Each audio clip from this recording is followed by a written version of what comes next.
We'll keep muted for a second.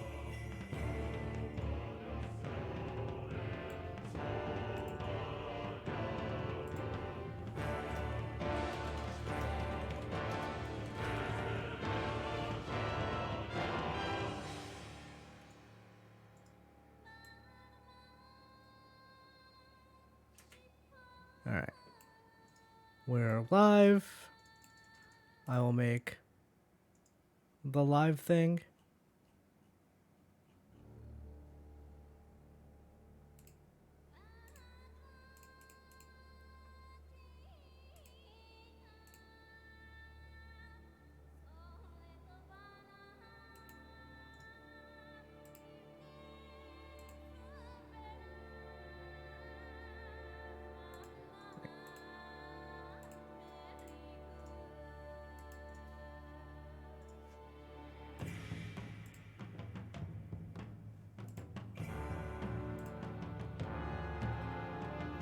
I'm just being weird about it. Okay.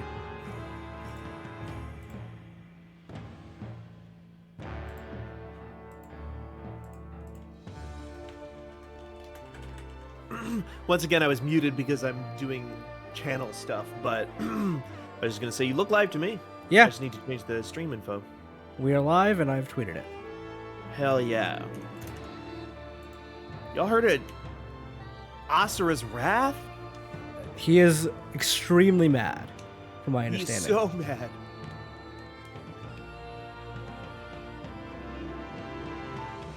Okay. The other problem is my controller. There we go. Maybe.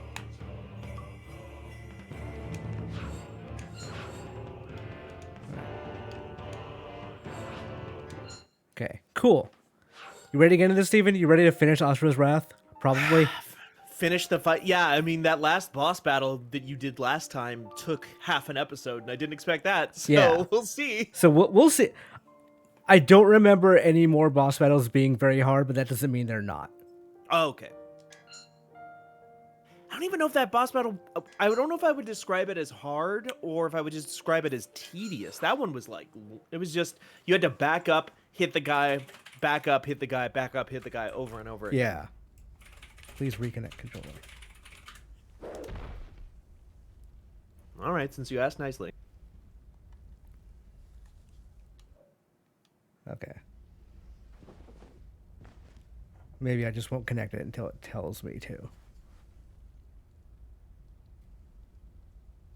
Alright, so yeah, Asura got flavor blasted pretty hard and was sent back down to Earth.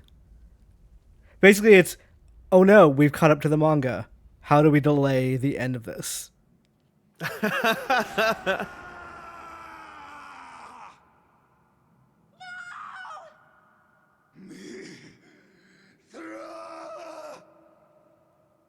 Yeah, I guess they are kind of like...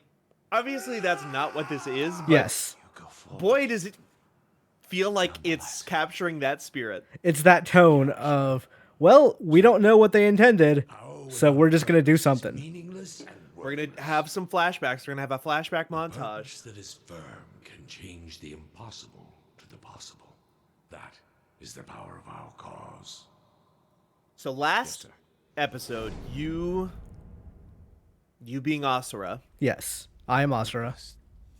In life and in the game. and in the game, which is like a wild coincidence. Mm-hmm.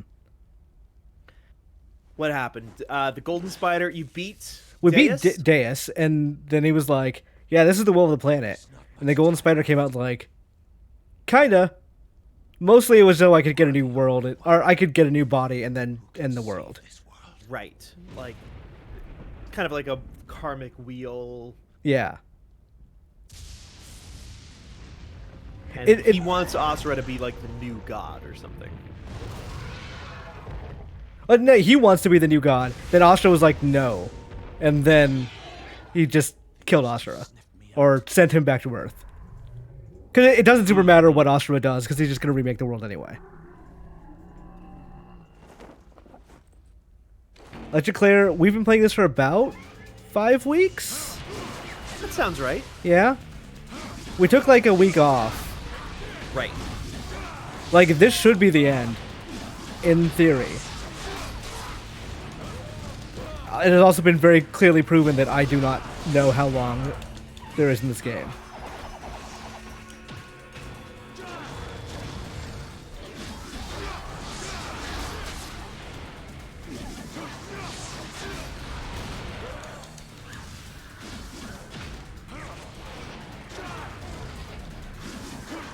But the part we're in now is just firmly in the DLC ending, Right. which is the part you had to buy. Right. You paid money for this. I mean, you paid money for all of it. But... Yeah, I paid money for this in like 2012 though. Right. Yeah. So it's like you never paid for it, really. Yes. It means that it's too late to expense it. Yeah, that's true. Unlike the Street Fighter DLC, which I absolutely did expense. Go see real quick if you can go get GameStop. I almost said GameSpot there. Get GameStop to go expensive for you. I don't know. Well, I was freelancing for them around this time. Maybe they hell should have yeah. paid it for it. Red Oregon Chat says he wants Asura to be his messiah, I think. Yeah, I think there's something about, like, he's putting Asura through this because he wants Asura's, like, power to come out. Yeah.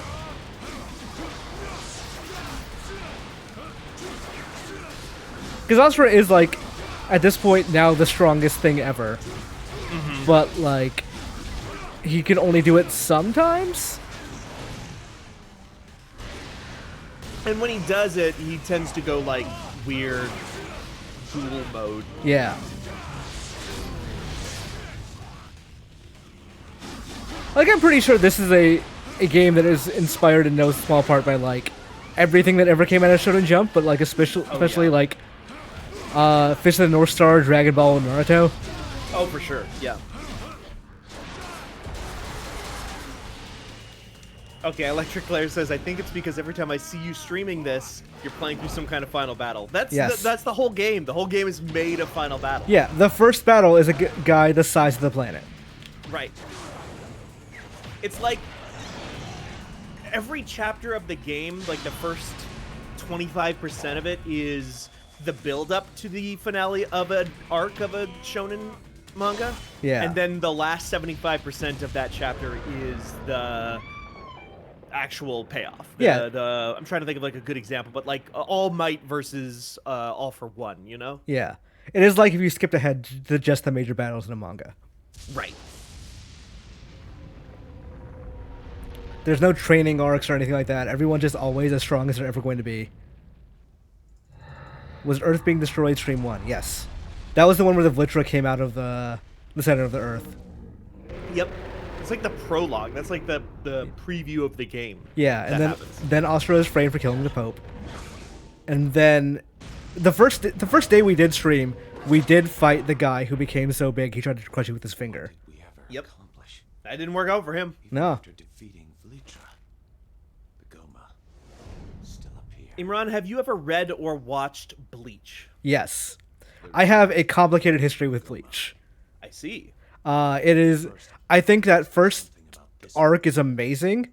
That second arc had some problems, mostly fine, mostly good. And then after that, it became one of the most disappointing things I've ever seen. Why do you ask? Because I've been thinking about reading it or watching it. So, Bleach. This is not me like speculating. This is the thing Kubo Tite, the creator of Bleach, has said. Is when he gets bored, he starts designing more characters, and then he likes those characters, so he wants to put them in things. So, like, that is basically the arc of Bleach, is that he discovers things that he wants, like, discovers characters that he wants, like, by designing them, then, like, loses the complete plot of the story. Okay. So things just go on and on and on for no real reason. Oh, fun. Yeah. Thing is, I need like a good long shonen, and you know, I haven't finished One Piece. In fairness, Yeah. I'm still working my way through it. I'm still like, I think we have like 200 issues left. Yeah. Still on current. That is a life journey in One Piece. It's not a, Oh yeah. you know, oh, I'm going to finish this in a couple of days kind of thing. I've been reading it off and on now for years at this point. Yeah. I remember back when I decided to get caught up, and that was, I want to say, 2010. It took about 2 weeks of just constant reading. Okay. Yeah. That sounds about right. What was the last thing I read in One Piece? I know I talk about One Piece like every single stream I'm on with you. You gotta talk to people who understand. That's true. I know I definitely got through the Elephant Island stuff. Yeah. I think I was started on whatever happens right after that. Like the little kid is like the shogun, and they need to go save his kingdom or something. Okay, I think you're ahead of me now. Because Okay. I stopped in... And by stopped, I mean I didn't read for like 3 weeks, and now I just can't come back. I stopped in Big Mom Wano. Okay, I'm right before then. 'Cause Okay. I think I don't think you it might was- be like an issue ahead of me or something. I don't think it was like it was still just Big Mom stuff when I was like when I stopped. Like Big Mom and the Sanji arc. Right. So I've read the setup to that, but they haven't gone and got or started getting Sanji yet. Okay, Like, so yeah. setting sail. So you were a little ahead of me then. Or a little behind me, I should say. I keep telling myself, yeah, I should just do it, but also I feel like once I do, they're gonna make illusions I don't understand. Cause it's been like 6 years. And like maybe I should just read the entire thing over, but that's even more daunting task. Oh yeah, for sure.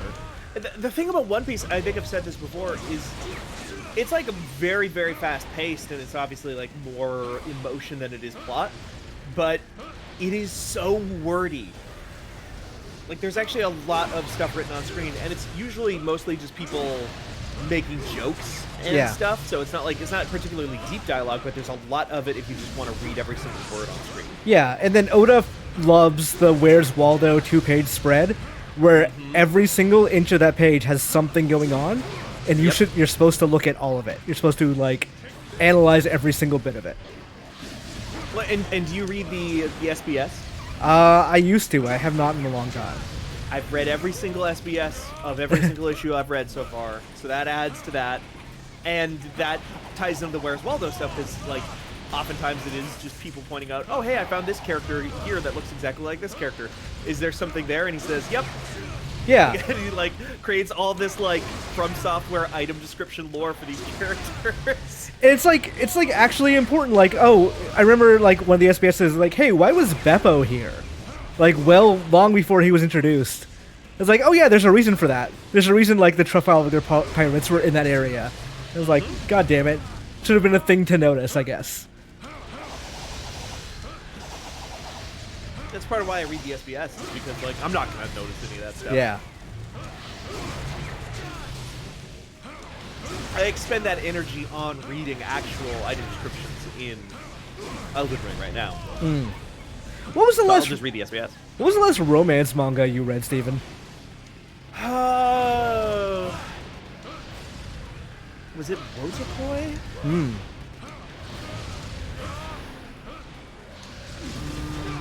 I think for me it was Nisekoi, Oh wow, okay.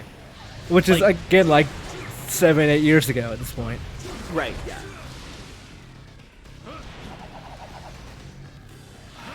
I read a tiny little bit of Kaguya-sama Love is War. I've heard Kaguya is really good. It's really good. Yeah.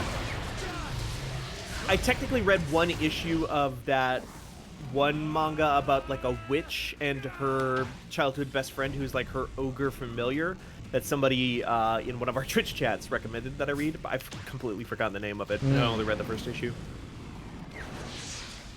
Kaguya-sama, very good though. Yeah. I need to read that. But I feel like I've not read a good romance manga in a number of years. Yeah. There are good ones. They're still making good ones. Obviously, most of the best ones are romantic comedies. Yeah. Spy Family is kinda it's a romantic comedy that is like probably 70% comedy, 30% romance, but that's got some romance to it. Yeah. Blinded as you were, I admit you are strong. I remember liking Ichigo 100%. I remember now that I think on it, it's probably actually like a really like I remember just thinking the ending was just a real Withstand the anger what's the word I'm looking carried for? inside you. A real punt. Then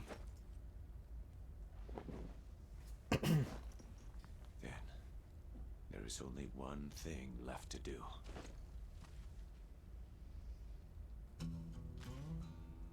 Ah, yeah, soft guitar. Hell yeah. You get the fake Ennio Morricone Ecstasy of Gold slide whistle. Hmm.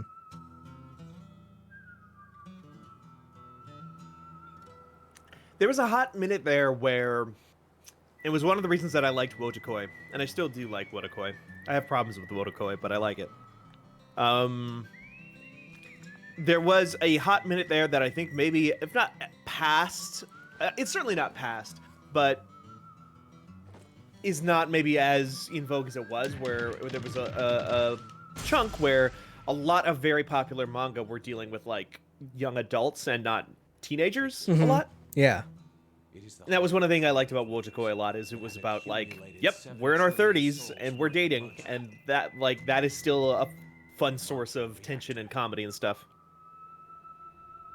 Someone was telling, and I don't remember the name of this. They were telling me about a manga they were reading, where a vice president of a company is trying to convince her dad that she's like, she doesn't need to be paired up or arranged married off. So she's convincing the CEO of her company to fake dating her. And they're like going through it like they're doing like daily meetings about what their backstory is, and like, okay, I don't think that makes sense. What if we do this? Powerless alone, but it is more That's than fun. enough to serve as a vessel for your Right. Also, Asura's is kind of a robot. Oh yeah, the pride of the seven deities. all that wrath has to be powered by something. Yeah. With Mako our- energy. Mithari says there's literally dozens of manga like that. Yeah, okay, that makes sense. Yeah. There are multiple Yakuza side stories per game in a Yakuza game about that. But still, it's a fun setup. Speaking of which, we're due for a reveal soon. Yeah, I would think so, normally. I wonder if they're just not going to bother, because like with Judgment, they just lost Judgment. They just did the thing of like, hey, this game's coming out in like 2 months. All right, cool, bye. Yeah, that came up like that. The turnaround round on that was like, I forgot Lost Judgment had come out like very quickly after Lost Judgment had come out. Yeah. Well, it was weird because like they did this thing of they had a Twitter account that was just posting clips from Lost Judgment without actually saying, hey, these are from a Judgment sequel. I remember writing the story and being like, does no one else notice this? That this is not from Judgment?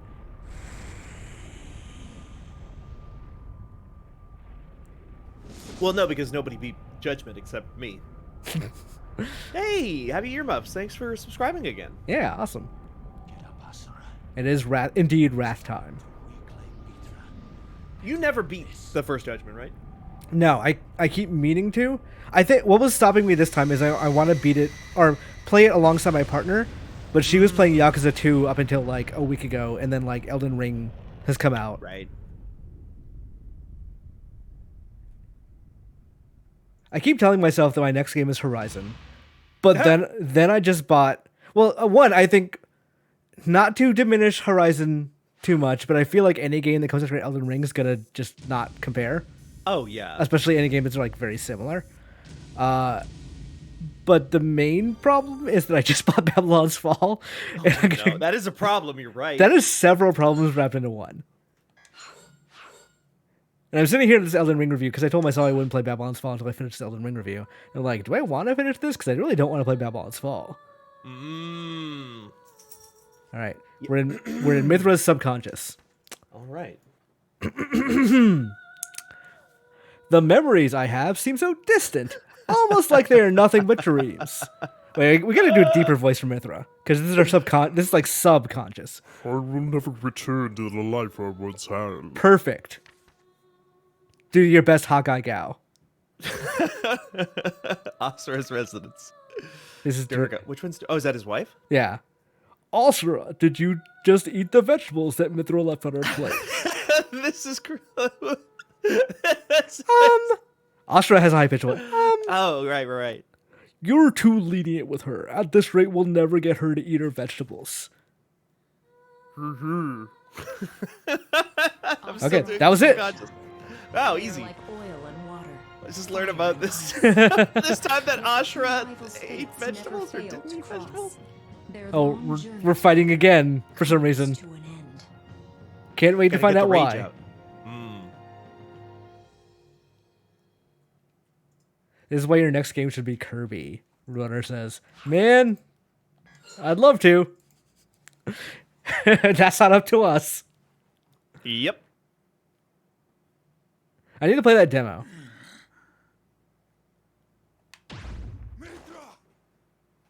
Maybe that's what you do for Couch Surf tomorrow, Steven. Play the Kirby Yeah. demo. That's not a bad idea.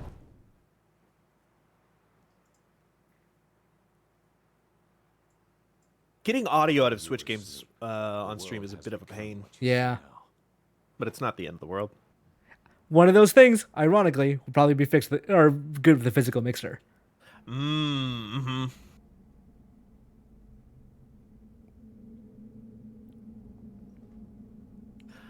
Zed not in the chat. Maybe Babylon's Fall doesn't deserve a completed review. Put it up incomplete. Lol. No, Imran was saying that he is not going to beat Elden Ring, or he's not going to finish the Elden Ring review because he is putting off playing Babylon's Fall until after that. Yes. But also, maybe I'm going to play enough Babylon's Fall to decide what I think about it and then write that up. And I guess what? I bet it sucks ass. Oh yeah. Because the demo was terrible. By the way, hi Jay. Jay is in the chat. Hi, Jay. Ah, yeah.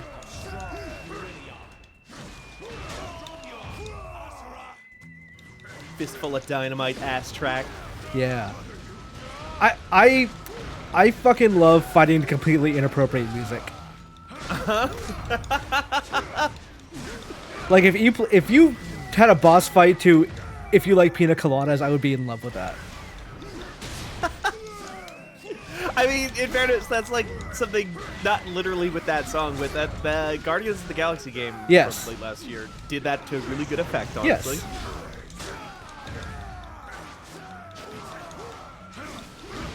Like, I love boss fights to like completely somber music.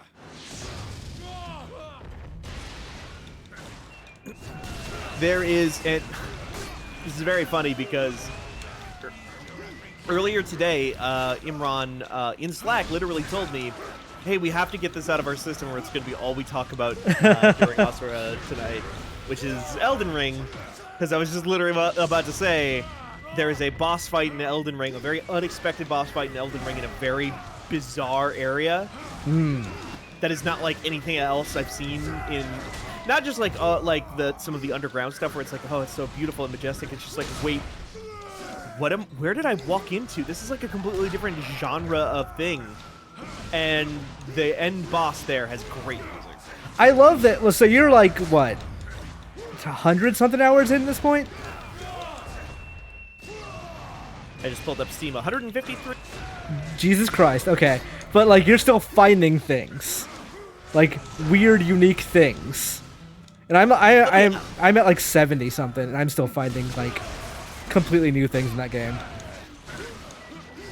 Yeah, you were just saying this morning about like how you were talking to your partner and they were like, well, I just found this in here, and you were like, the what in the where? Yeah. And like, they had a completely different like character NPC quest than I did. Like mine did not end with it the ways that theirs did. Well, they got an item way earlier than I did, so they were able to give that item to a person that I was just never able to give that item to. Yeah. And I got it to them, and I was able to give it to them, and they made mention of it. But like, yeah, they were not able to give it to them either. But then like their quest, it's so weird. Like NPC quests in that game are very, very strange, in that they're like, it doesn't seem like From Software wants you to fail them. Well, every other Souls game, they really want you to fail them. Oh yeah, it's a, oh, you didn't have this key when you talked to this character before beating this boss in this part, so go fuck yourself. Yeah, I honestly don't think you can do Dark Souls 3's like NPC quest without someone like, so obviously someone needed to do it at some point, but like, Right. how do you, I don't know, understand how you do the marriage or NPC plot, which is the good ending. Right. Without someone guiding you.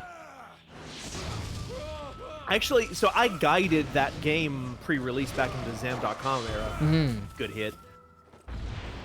And I do think, because this was a thing that I'd run into while talking to some other journalists that we know at different other sites, and talking to them and like hearing that they just that's a good prompt. Talking to them and them being like, I'm sorry, the what? Because I was just finding weird shit left and right that they just never had, and characters that they didn't know existed. And I was like thinking about, why did I find so much more than they did? And I realized it's because I guided Dark Souls 3. And I knew inside and out. I know all the NPC quests in that game inside and out now. So, like, I approach this game with a very similar mentality. And the game doesn't require that kind of mentality, but it means I did pick over everything with a fine-tooth comb. Yeah. As someone that, like, it was very weird for me to play Elden Ring having not played any of the previous game without a guide. Like, I tried to do most of that game myself, but, like, some of the stuff is just so esoteric that, like, you do look up what is the best weapon for my build, what is, like, how do I do this thing.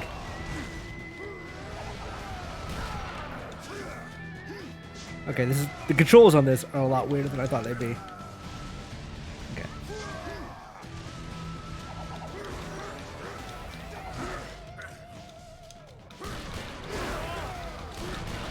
This is a good flashback. Yes. I think they just wanted to do this thing.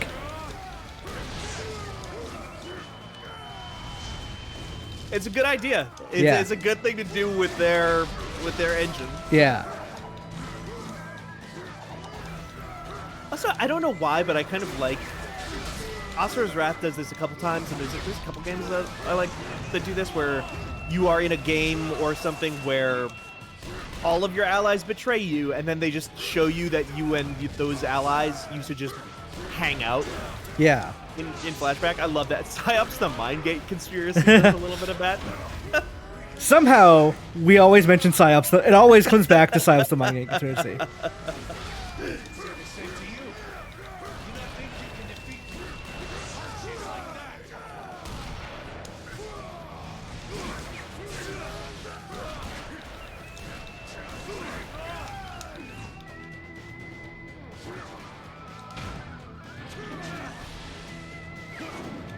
Oops. Nice. Oh, well.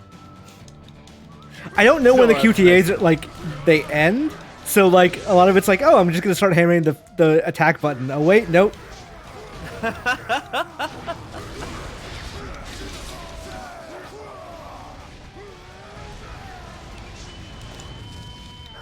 Did you see that Funimation is now all rolled into Crunchyroll? Yeah, which, on one hand, good, because the Funimation app is literally one of the worst apps I've ever used. Yeah. But on the other hand, man, Sony kind of just owns all the anime now, huh? They really, really do. You know, Microsoft was like, well, what if we own every video game that's ever been made? And Sony was like, well, what if we owned all the anime that's ever been made? What if we just got it all? Okay.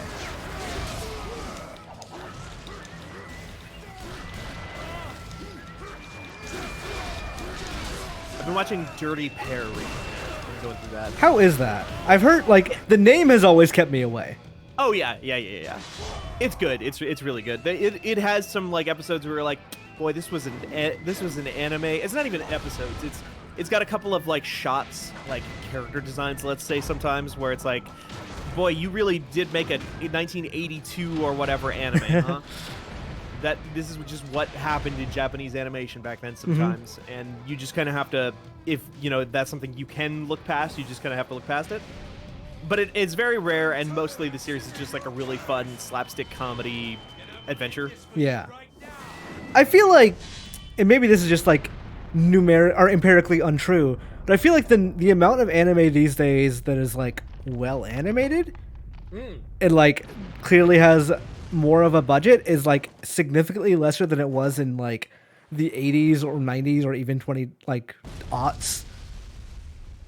Yeah. Yeah, that does. I mean, yeah, I guess so. I don't know what happened there. I think like the industry changed a lot of ways to the point It seems to the point where Deborah will give DVD sales and merch sales were the most important thing, period. Because like you get no money from.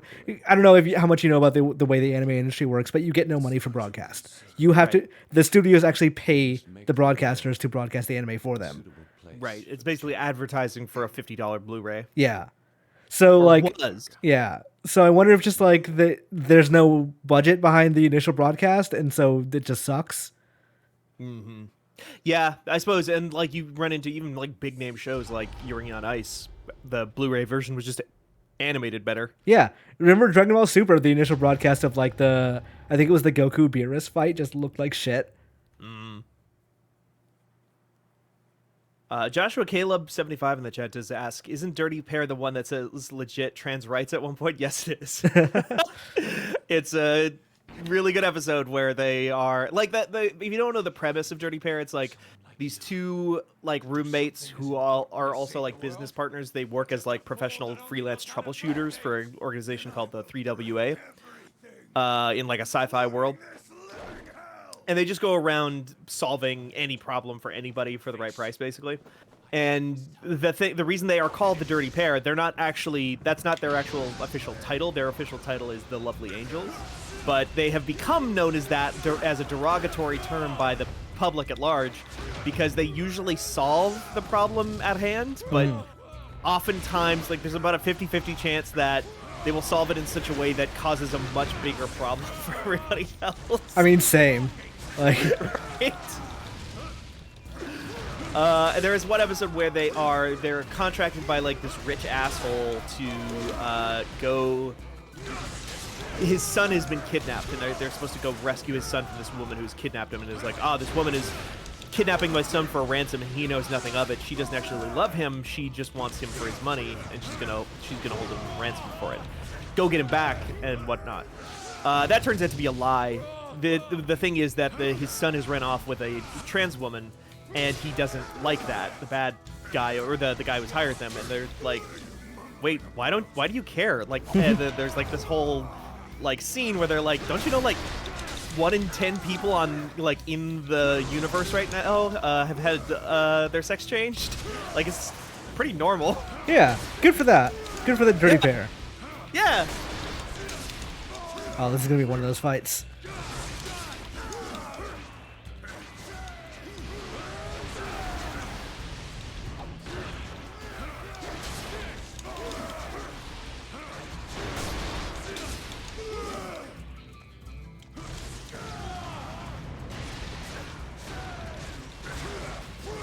Oh yeah, get him down on the ground, then you build up that meter. Yeah.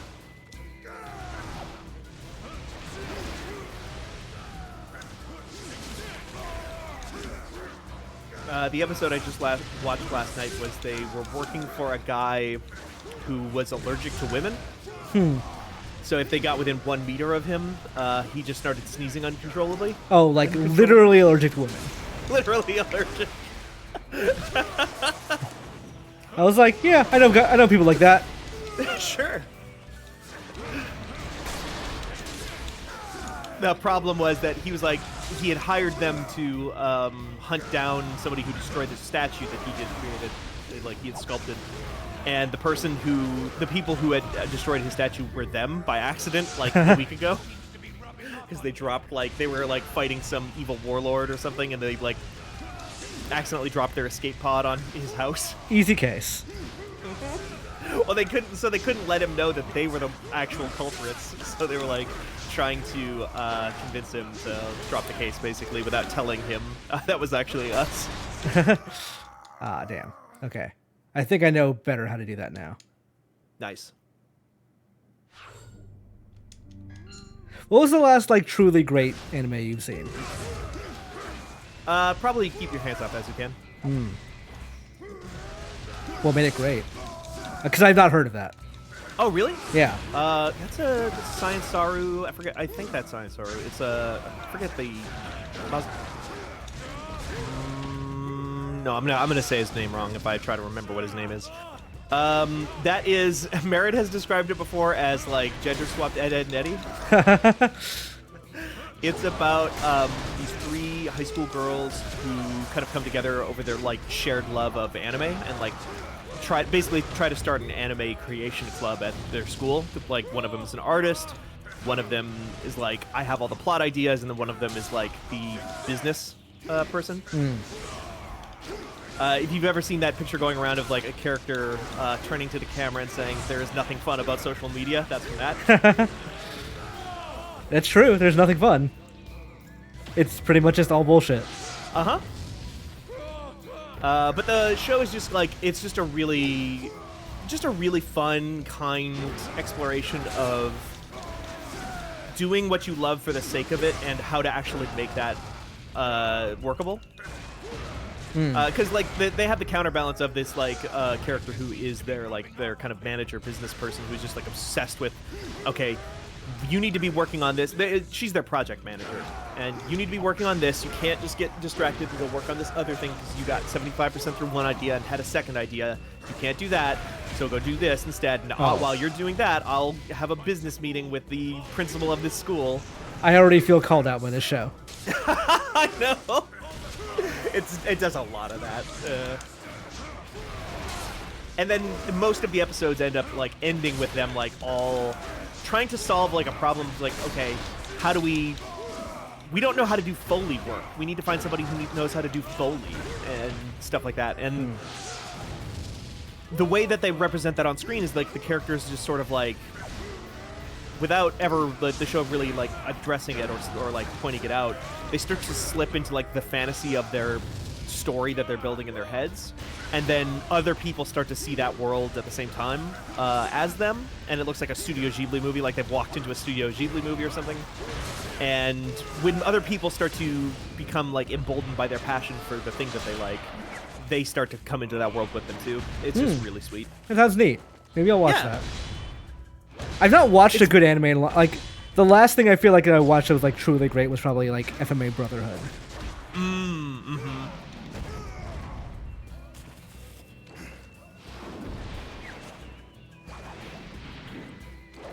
Brotherhood is fantastic. Yeah.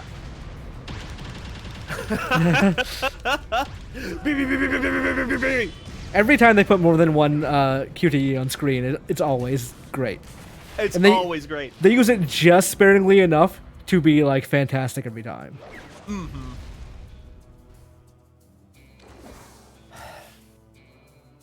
I think a lot of people would probably say Demon Slayer is truly great. I think Demon Slayer is good. I think your hesitancy is what keeps me from like watching that, because like, you've mentioned it before that you think it's fine. I think it, like I said, I think it's like the anime specifically incredibly well animated and acted and great music. Like the animation is just like that is if it was like in a vacuum in its own class. It's really, really good. Yeah. I think the story is okay. It's fine. Because I see that game a lot, that Demon Slayer game, like, because it shows up in, like, trailers and directs and blah, blah, blah. And, like, that looks really nice. That game looks really good. I mean, made by the people who made this. But, like, I never actually sit down and actually watch the anime. It has really high highs. Yeah. I finished the first season of Attack on Titan, and I was like, oh, this is really good. I started watching season 2, and I don't know what it was, but like the first episode of watching season 2, I'm like, this is boring. I'm not interested in this anymore. Yeah. I think I feel that way about like a lot of series that have like a really striking initial premise. I honestly kind of feel this way about The Promised Neverland. Obviously, the anime is its own ball of wax because they did such weird stuff with season 2. That they basically made it up on the fly. Right. And they cut out like what was like 70% of the stuff that they covered from the manga. It's so weird. Yeah. I really liked I've not read more than I want to say 30 chapters of the manga, but those first 30 chapters are like legitimately interesting. Yeah, they're super good. That first kind of arc, that whole thing. But the thing is, like, that's the premise of the show. The premise of the show is so tied into, or the manga is so tied into like what makes it interesting that like, well, eventually we have to move past. The whole premise is that we are going to move past something, and then once they actually move past it, they don't have as much to work with. Yeah.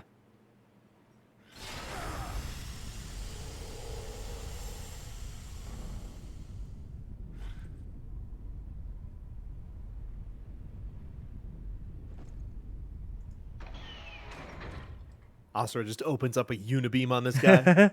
Well, he's now realized that he gave up his core to Asura. Yeah.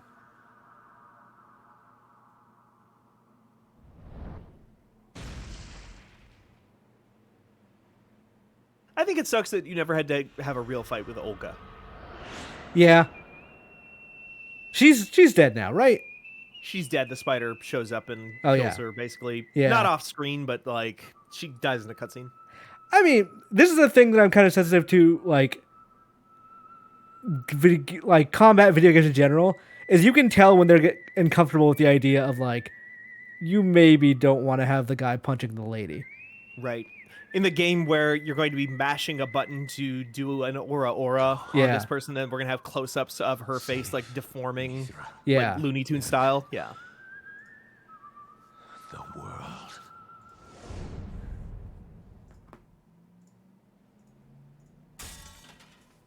Like, especially the very angry adult man doing it. Right, yeah. And I get that. I don't know. Yeah. No. There's arguments for both sides of it. I can see why Totally. some developers are just uncomfortable doing it. They should just do, like, Golden Kamui then. Just, like, nope, every character... I mean, Golden Kamui has the out of, like... Oh, have you read... Do you know what Golden Kamui is about, No. Imran? No. Golden Kamui is like a seinen manga / anime. So it's like, you know... Yeah. Yeah! Yeah! One of the best QTEs. Cool guy shit. They're just the soft fist bump. You were always a brother, never an enemy. That's so good. God, this game rules. Golden Kamui is like it's a series about it's like post Sino-Japanese or Russo. I forget what the war is called. Russo-Japanese War. It's Japan versus Russia in like the early 1910s. It's like right after that, and it follows a guy named the Immortal Sugimoto, who, First we gotta talk about the colored pencils. Yeah. Good art. 12,000 years earlier. Starting today, I will be taking Yasha under my wing. Planning on making him more stubborn than he already is? I should not have put him under your care in the first place. Ha! My student versus your student. How about we put their skills to the test after their training? Huh? Oh, right, yeah. I forgot about Astra has a that. very high-pitched voice. I doubt you'll be able to train him well, but why not? But Commander, I hardly think a hot-headed ruffian like him would ever be a worthy opponent. It's because they're children. They're young. Come again? Huh. Let's not jump to conclusions now. We shall see in time.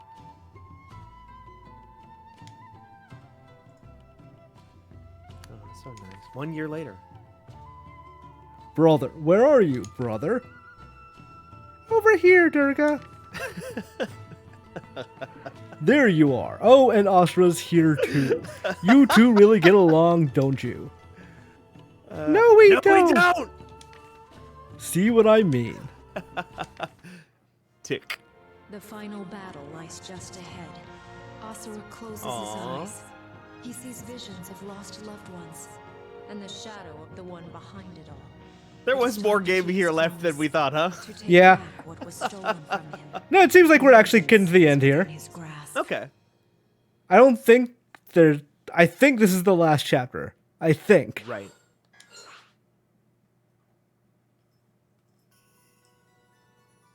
Because, like, this is how you would start a last chapter. Totally, yeah. Gotta bring the credits back up again. Yeah. Maybe get a title card in here.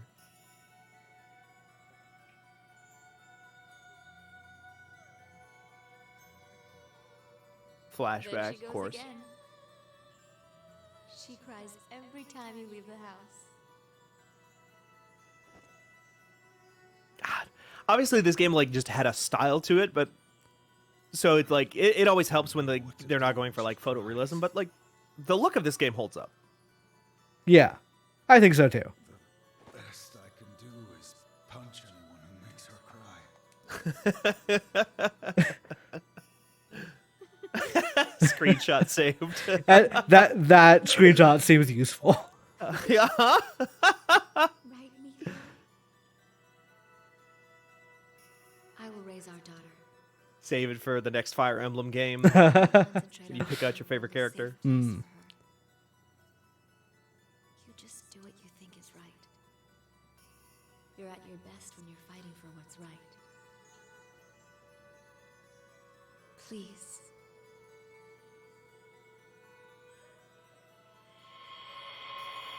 But they can't be robots because Asura had a kid. Yeah, they're like weird, like robot god people. Right. Just like too human. Yeah, the venerable to human. That game is Stream Poison. I thought about it before, but like it's literally like a 45-second death animation. Yep, every time you die. They were like, we're not going to have a game over in our game. Instead, when you die, it just plays a really long cutscene, and that's your punishment for that. Yeah. And they were like, and that's a good thing. That's a good change to make.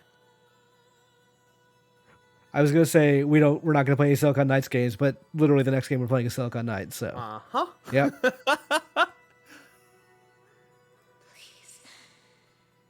Be safe.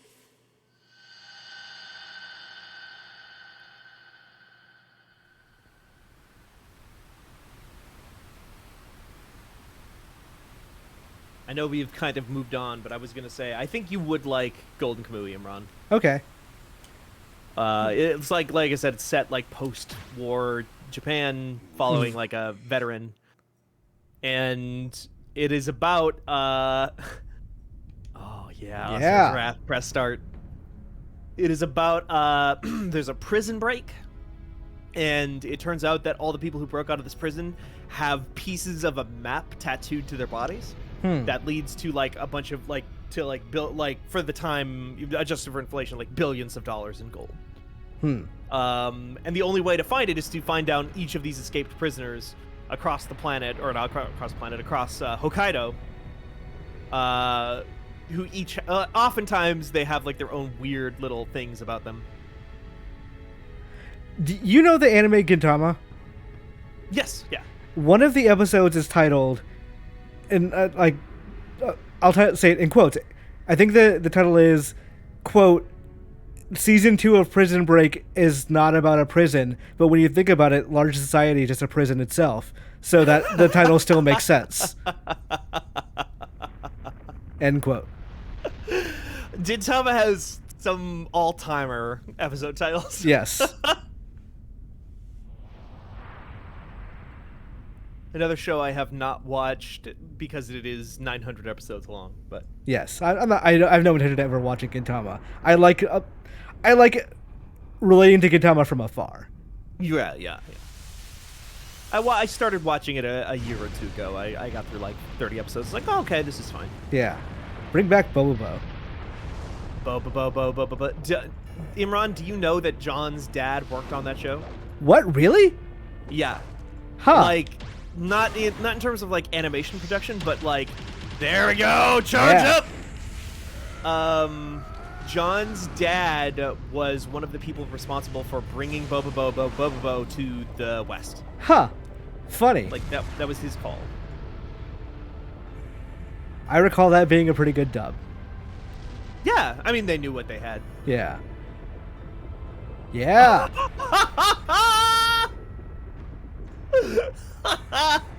That's your fucking turn. See, they're making the same mistake everyone else did. They're just making Asura angry. Yeah, stop it.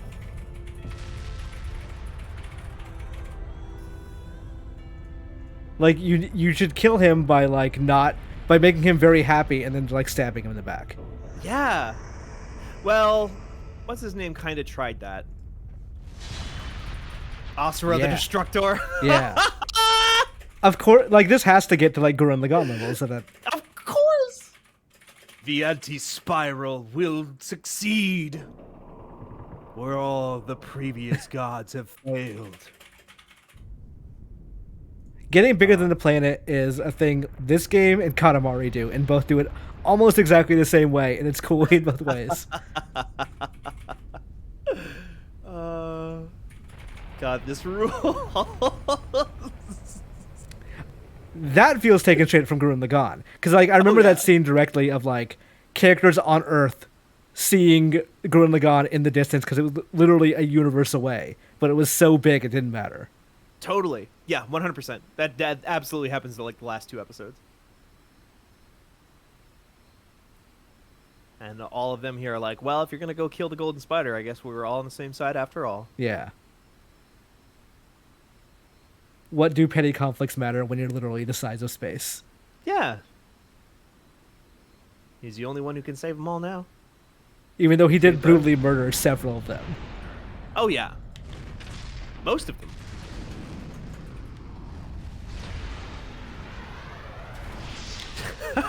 Of course, it's a transforming sequence. A mid-air fucking connector like a fucking original Mobile Suit Gundam. There is some part of me that has been thinking about getting through most of Wonderful 101 just to stream the last 2 hours. Because it is an incredible ending. Like, it honestly makes this look kind of pale in comparison. Oh my god. Do we know anything? They're still working on that, like, Wonderful 101 quote-unquote sequel, right? Are they?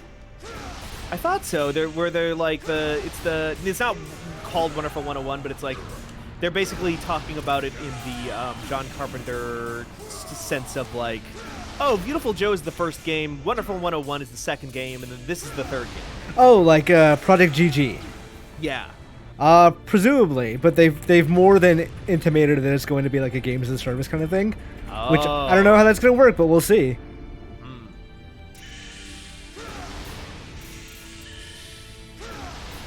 This is not a great week for Platinum in general, but...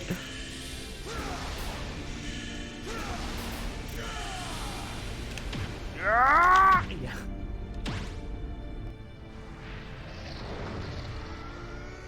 On this Babylon's Fall Eve. It's on Eve, it's out. Came out today. Did it come out? Because there was like a time there where it was out for 3 days early. Yeah, but no, only if you the $100 version. I think it's when I was buying it last night, I was like, I wonder if I should expense a $100 version, but I was like, no, I can't justify that. Is that the version that gets you the 2B outfit? I don't know, but it was like the description was like, yeah, you can play it 3 days early. Like that doesn't seem at all worth it. $40. That's $40 worth of Babylon's Fall. 3 days of Babylon's Fall. That sounds great. It gives you a lot of credits, which is like, I don't think I'm going to play this game long enough to justify using the credits. The thing about Babylon's Fall, and I didn't get a chance to say this on 99 Potions, unfortunately. Yeah, you had to leave to play Elden Ring.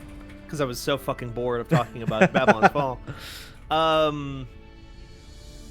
That game feels like somebody had, like they made a decision to make that game like 6 or 7 years ago, and then they forgot, and then like had to finish the rest of it in 6 months. It feels like it feels like the most contractually obligated video game I've ever seen. So my theory is, I'm guessing that this game was not this for like most of its life cycle, and then at some point, maybe because of Adventures, maybe because of F7 Remake like being good, maybe they like have another project they've not announced yet, but they shifted a lot of budget to that. They simultaneously cut the budget of this game and also scaled up what you need to do for it. Because like when you make a game as a service, you have to like the budget explodes for that game. Right. Yeah. It has to be like literally 2 to 3 times as big. I think at minimum they just didn't increase the budget. And like Platinum was like, well, what the fuck do we do with this now? But like, I also think maybe they just cut it too. Square Enix, very infamously known for fucking with its second party. It's not fucking with the studios that are publishing games for it. So like, I don't know if maybe they have a thing here where they're like, we don't want this game to come out, but we're not going to cancel it. Yeah, it is so weird. Because like they've done this before. Like almost consistently every like first quarter they put out one of the worst games of the generation. Yeah, I was just thinking about this the other day, where we were just talking about this like the other day. Like Yeah. The Quiet Man, Balan Wonderworld, this, Left Alive, Alive, but and all of those Kingdom are Hearts like 3. all of those are from well, Kingdom Hearts 3 is internal, but like all of those are from external studios. Right. So like clearly there's something going on where they're like they greenlight these things and then don't want to actually do them.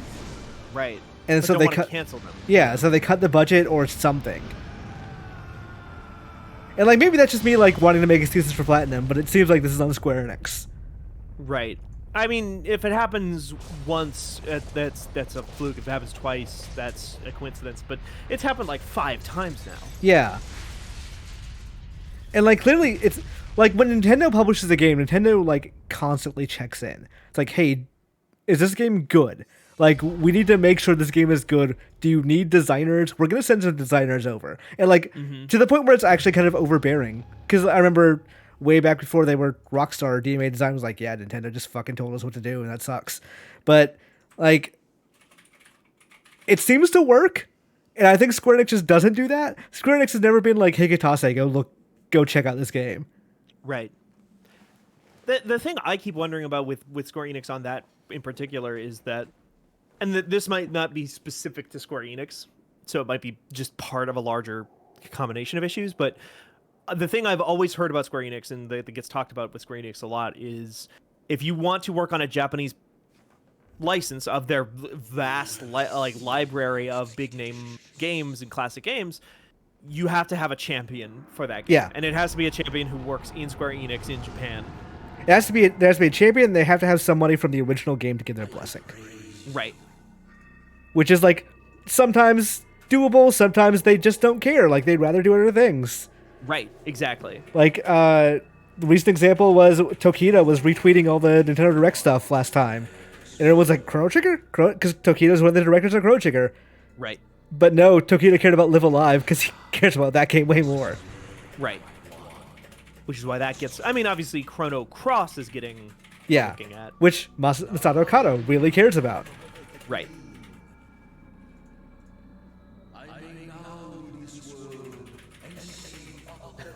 Electric Claire, I just realized you can just literally walk around Stormvale Castle. Yep. Yep. I was you know Eric Van Allen and Destructoid? Oh yeah. I've known Eric for years. He was in Raya Lucaria before he ever fought Margit. Hell yeah. Before Margit. Hell Yes. yeah. I definitely was in the lake. I was in Liurnia before I fought Godric.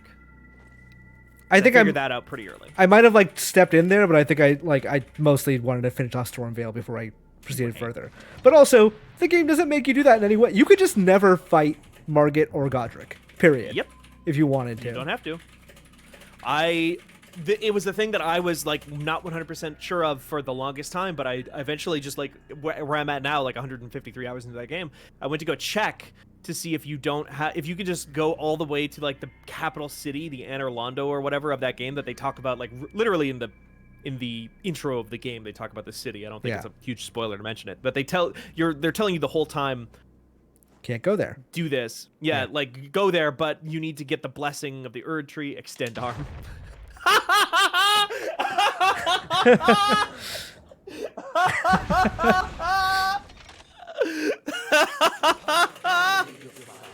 Because he was offering, like, hey, I'll just leave. Like, I'm going to go do other shit. Like, you can have Mithra back, whatever. And Astro's still like, no, I really just want to fucking kill you. Well, the only reason that all his friends are dead, they fought him and betrayed him, but they were his friends originally, is because of this guy. Yeah.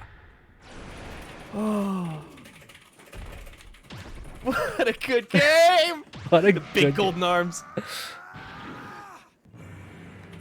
But yeah, so there's like basically a MacGuffin. There's like a key fob that you need to get to, like, take the big elevator to get you to the capital city.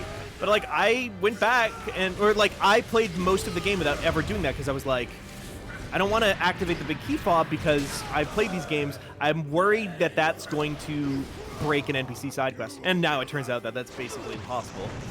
So it's don't worry about it. Yeah. But I kept off until I finally accidentally basically walked up to the gates of the Capitol, and I was like, oh, there is totally just a way to walk over here if you want to without having to do any of the stuff to get the key item. I want to try a run at some point where you just go to Caelid first. Like nothing is stopping you. Nope. But I wonder like just how doable that is. Oh, this is cool looking. Yeah.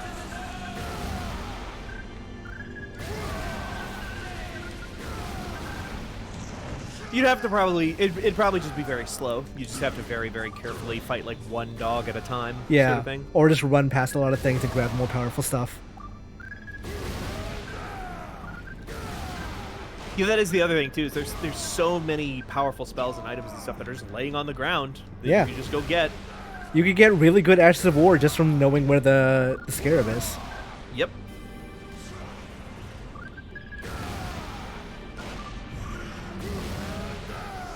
What a! I think this was on a different stream, so I don't think this was on Asura's Wrath with you, Imran. So I'm not sure if you were there when I said this, but there was a tweet that I read that was like, "I can't wait for Horizon 3 to come out, so that a week later the greatest video game ever created comes out." Yeah. And like, no disrespect to Horizon, but like, man, what bad luck for them. What bad luck! They had to like somebody somewhere along that chain probably knew that this was going to be an issue. Yeah, like, Elden Ring slipped, which I think was part of the problem. Then Horizon also was meant to be like last year. Right. Everything just got delayed because of COVID. Yeah. But like, in that game, again, by all rights, a really, really great video game. Yeah. It's just like not transcendent. Right. It's not the Breath of the Wild of the year. Yeah. It's like when you did really well in school, but someone like, you know, did just so much fucking better. Uh-huh.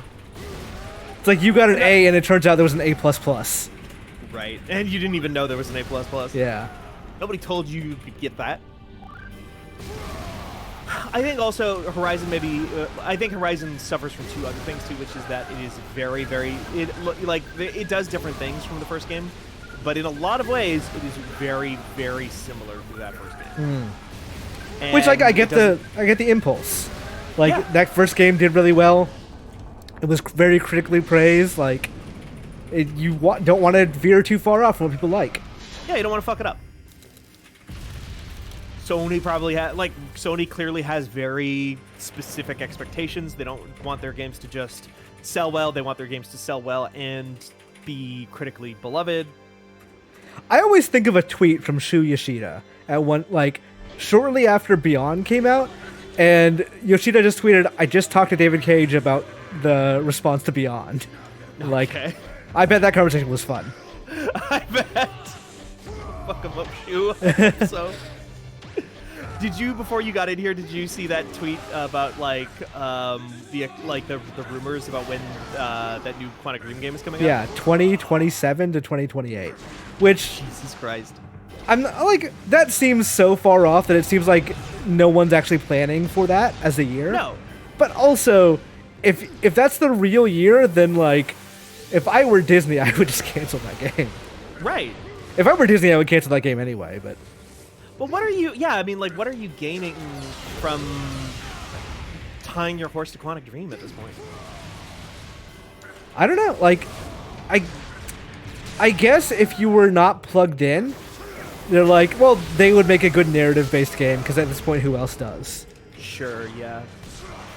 On A high budget, an expensive narrative-based game. Yeah. Because, like, they're kind of the only ones doing that. On the other hand, you had an Amy Hennig Star Wars game at some point that you let EA cancel, so... Uh-huh. Well, they took that license away from EA, right? Like, they had that license and they squandered it for a decade. Yeah. But, like, by the time that Quantic Dream game comes out, like, there will be, like, 3 Jedi Fallen Order games.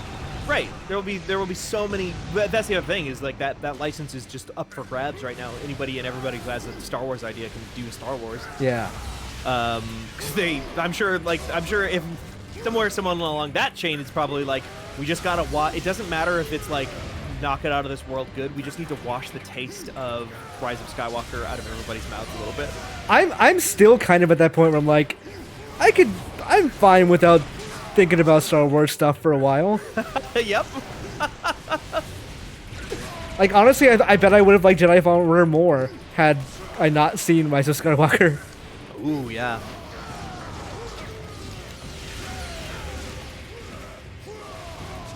Oof. I'm gonna pronounce his name wrong, but Aim Danarin in chat says Horizon is a perfectly serviceable game to binge listen of Friends at the Table Season 2. Yeah, Yeah. Some games are podcast games, and that's still totally fine. I think the problem with me with Horizon right now is like with my podcast game right now, the one that I really want to spend more time with versus something like a Horizon is Destiny. Yeah.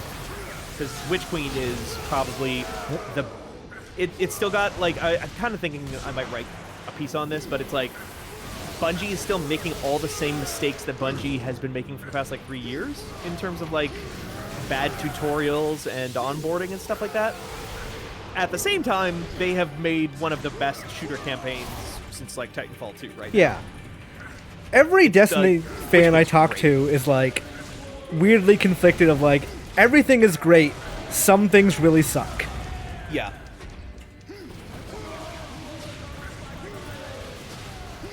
I mean, it really sucks that they keep chopping bits of that game out that people can spend up to hundreds of dollars on. Yeah.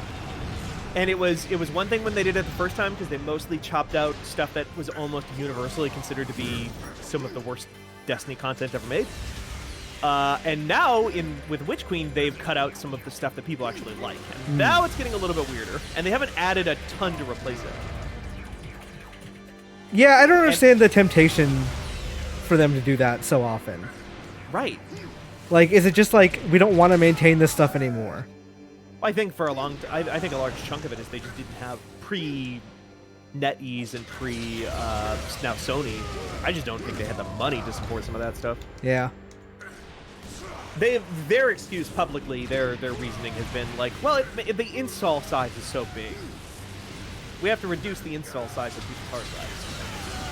Which is probably true, but is also, I bet, not number one on the bullet-pointed list of reasons to do the thing that they did. Yeah.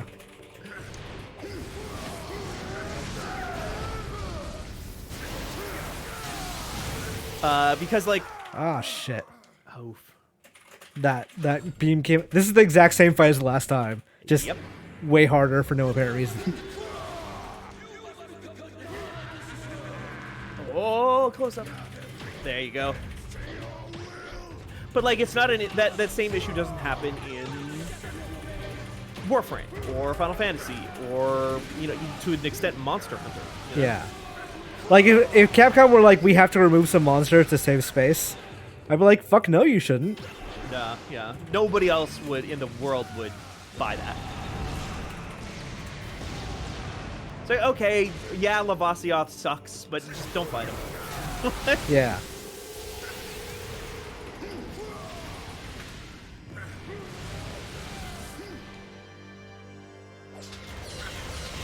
I'm really excited for...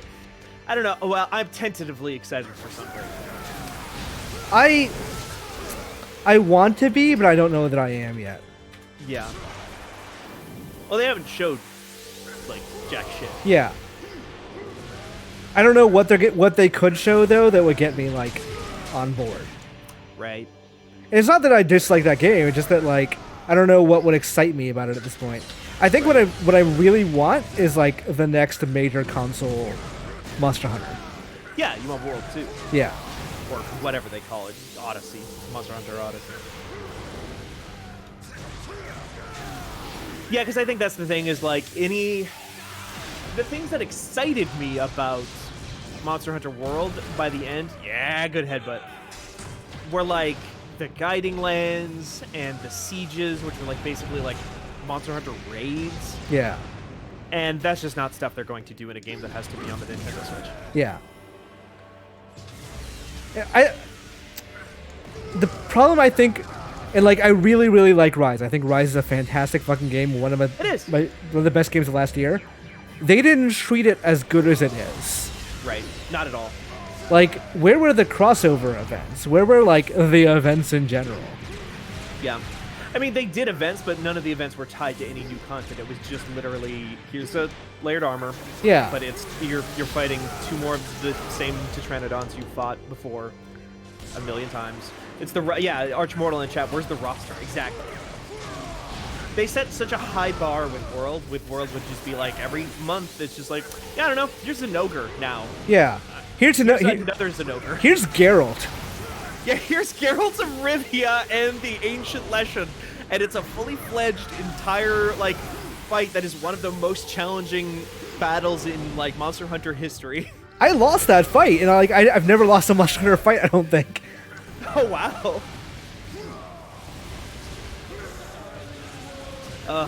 Yeah, I mean, just that's the thing. Like, yeah, they had, like those crossovers were like a lot of those crossovers were like. Here's entire cutscenes with characters, and we brought Doug Cockle in to reprise his role from The Witcher 3. Yeah, and it's like, why is there not like a Breath of the Wild thing? Is it because of Nintendo? Because like, they seem pretty eager to give those characters away to most things. Why not Monster Hunter? I think they ceaselessly support. Right. And if it's not Nintendo, then like that means it's Capcom.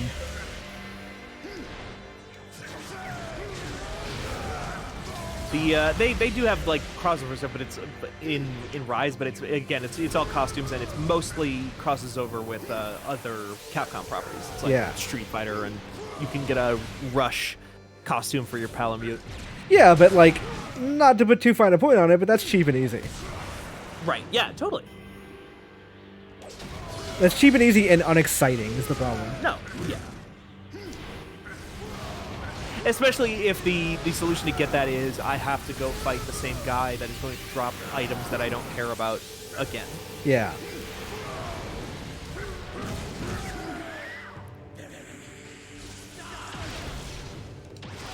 Like even in Monster Hunter when they would like have new variants and subspecies and stuff like that, I was just like, okay, yeah. I mean, the Raging Brachydios fight in Monster Hunter World is like basically a completely different monster, even if it looks basically the same, just with like a palette swap. Yeah. And it was exciting because you got like all new weapons that had all new abilities and stuff, and you knew that those weapons were going to come in handy for the next fight. That, you know, in a month when they added a Latreon or something like that. Yeah. Oh. Just got to keep the fist in there. The longer the fist is in there, the harder it punches.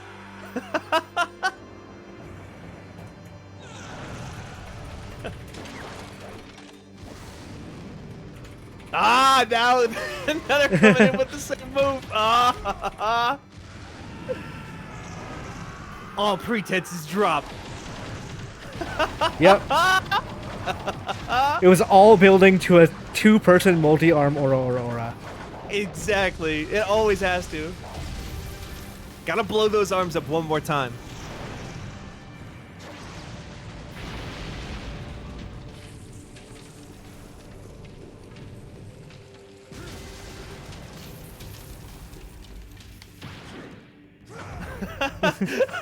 I can't eat a grit your teeth. Get your teeth stand firm and then charge up your one giant fist. To assure you cannot God.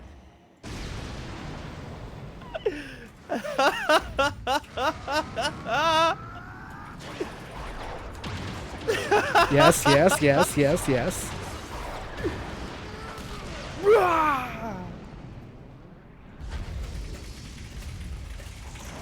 I like that they made this person's face so squishy. Oh, yes.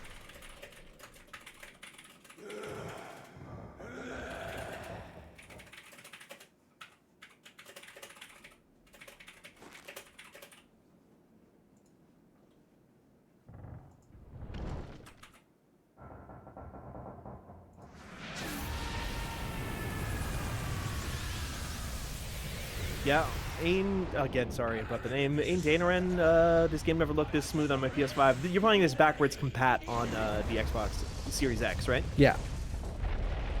which, like, even if it does not specifically advertise frame rate boost, usually does something. Yeah. They actually put work into the majority of those back-to-back games. It's Yeah. kind of wild.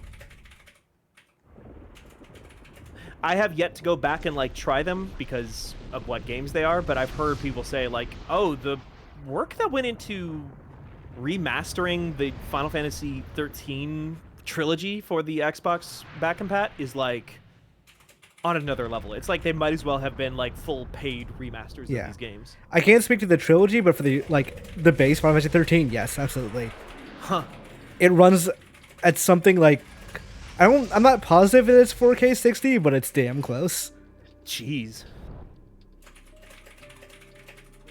Oh, yeah, I get the piano music for the boss. Yep.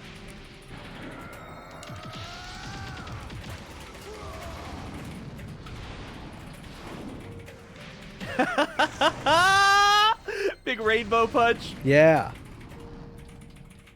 Also, that's just a cool design. Yeah.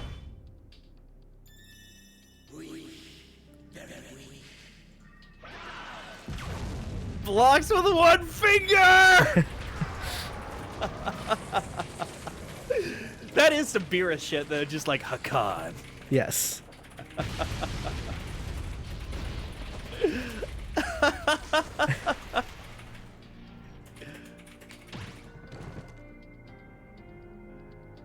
This is to my recollection of the actual final fight. Okay, cool. And I think it does have my favorite QTE. I'll point it out when we get to it. Hell yeah.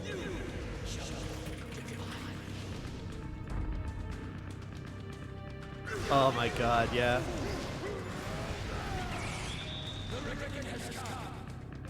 Okay, that's just the world. Yeah, that's just Dio. It's a good power. It's good power.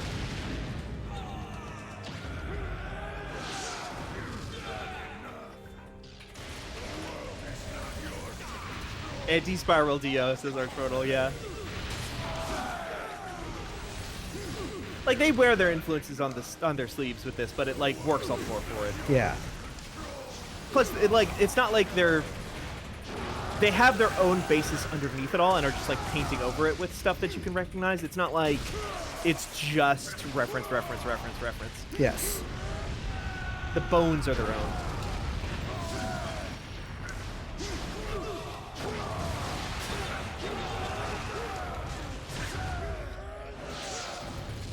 I hope that Demon Slayer game is good, because I want CyberConnect 2 to...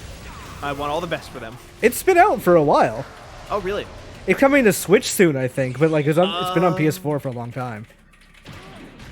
Well, now I have to know what the reception is.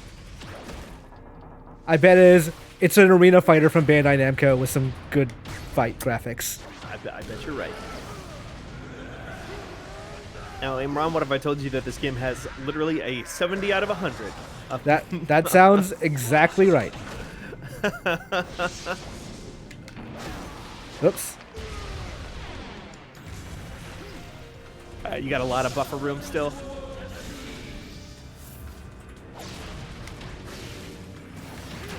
Ah. That's actually that's a thing that this game does really well, and it's actually a thing when you were talking about like well-animated anime from the olden days. Oh my god.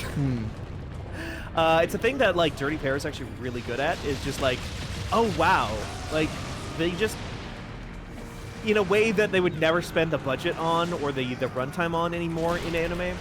Yeah. There are just like moments in that show where here's a character who's like, you know, like one of the main characters will be working on a machine and she's eating an apple and she like throws the apple core over her shoulder into a wastebasket but misses by like a mile. But the other character who is reading a book is sitting on a couch and without looking uses her foot to move the wastebasket, like nudge it forward to the left like 5 inches so that it catches the apple core. And it's just this like really great moment of showing those characters and like how in tune they are, and Yeah. is like a funny little beat.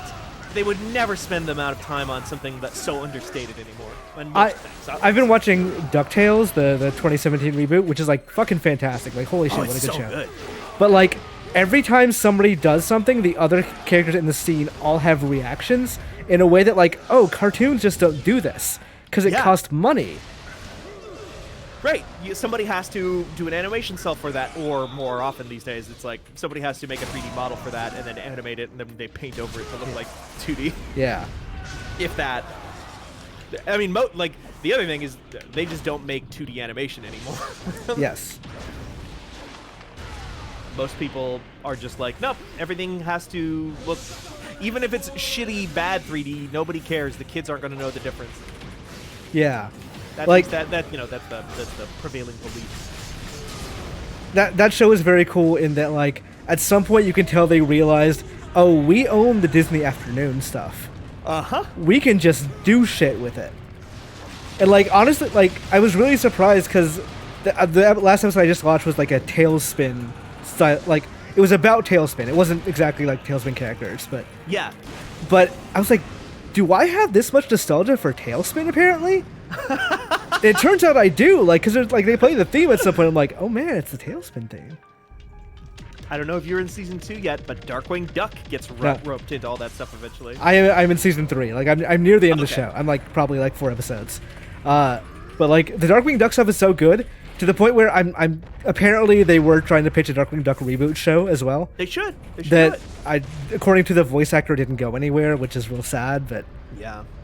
man, they should let that team do whatever they want because that was a real fucking good show. The thing that I hear every once in a while, especially from like people who I know who are parents, like my friends who are parents, is, you know, for all the as squashed down as I personally think like a lot of Disney 3D animation, like Pixar stuff has gotten and whatnot, and it just doesn't appeal to me at all. Yeah. I actually hear that like their TV animated stuff is just kind of like left to its own devices and is Yeah. like really good. It like not just DuckTales, but like that there was a Mickey Mouse series from like a Yeah. year or two ago that was Yeah. like, really good. The Mickey Mouse shorts are all pretty good. Yeah.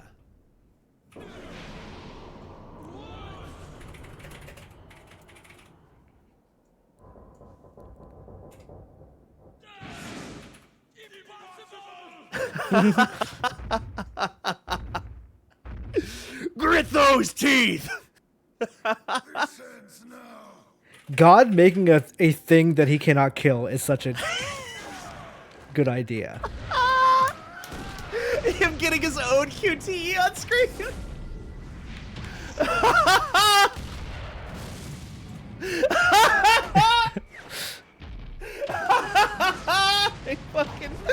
What's the last weapon we haven't used against Asura that he has against us? What's his secret? The QTE. It's so good. It's so fucking good.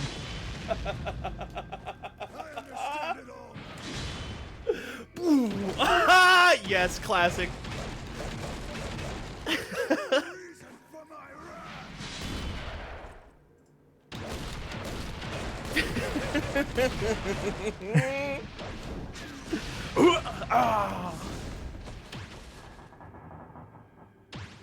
Oh my god. Reverse it. But from your view is so good. Now I'm remembering why I love this game so much. It ends real strong, even though you had to pay for the ending. Uh-huh.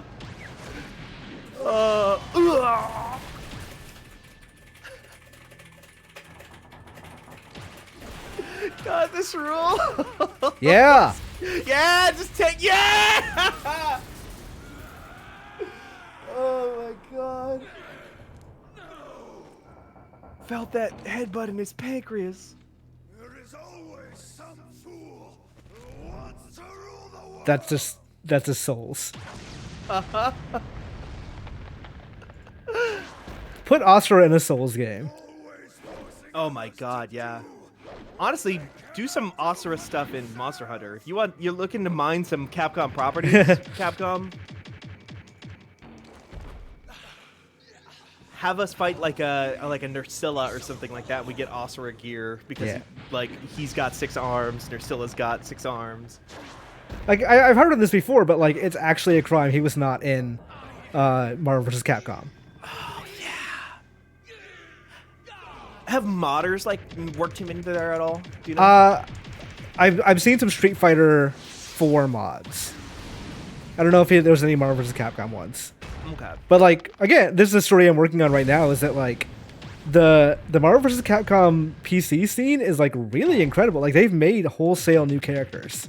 Yeah, that's why I asked. Because I think, yeah, I mean, it was you and I talking about it. I forget if it was you shared it with me, but we definitely talked about like that one of Apollo Justice era Phoenix Wright with like Maya comes out and pulls out a gun. Yes.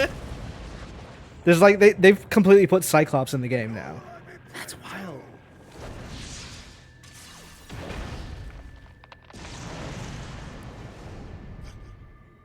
I have started playing Dual Destinies again. Oh, I like that game. Yeah. It is not hitting the highs of Great Ace Attorney at all, Yeah. but it is nice to just like, okay, I haven't played all the Ace Attorney yet. Don't worry, everything's gonna be fine. You still have more to play. I think Great Ace Attorney might be my favorite game in this series, but like it's a little unfair because it is both like it only works as 2 games as like the Right. yeah. So if it was just the first one, I'd be like bitterly disappointed. But both of them together actually make like I think my favorite game. Oh, totally. And it was smart of them to release it as a single package. Yes. Jones Zones in the chat. You knocked the god out of him. Oh shit. If you kill him, all the mantra will be lost. Should I end it? You cannot survive. Ah, too late. Uh-huh. You will still live. I think how Astra was like, yeah, but we might as well. Hey, it works out. We know where this goes.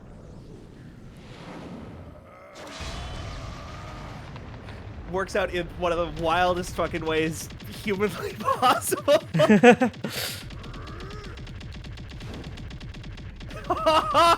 Red on black on white. Ah, Yep. Ah.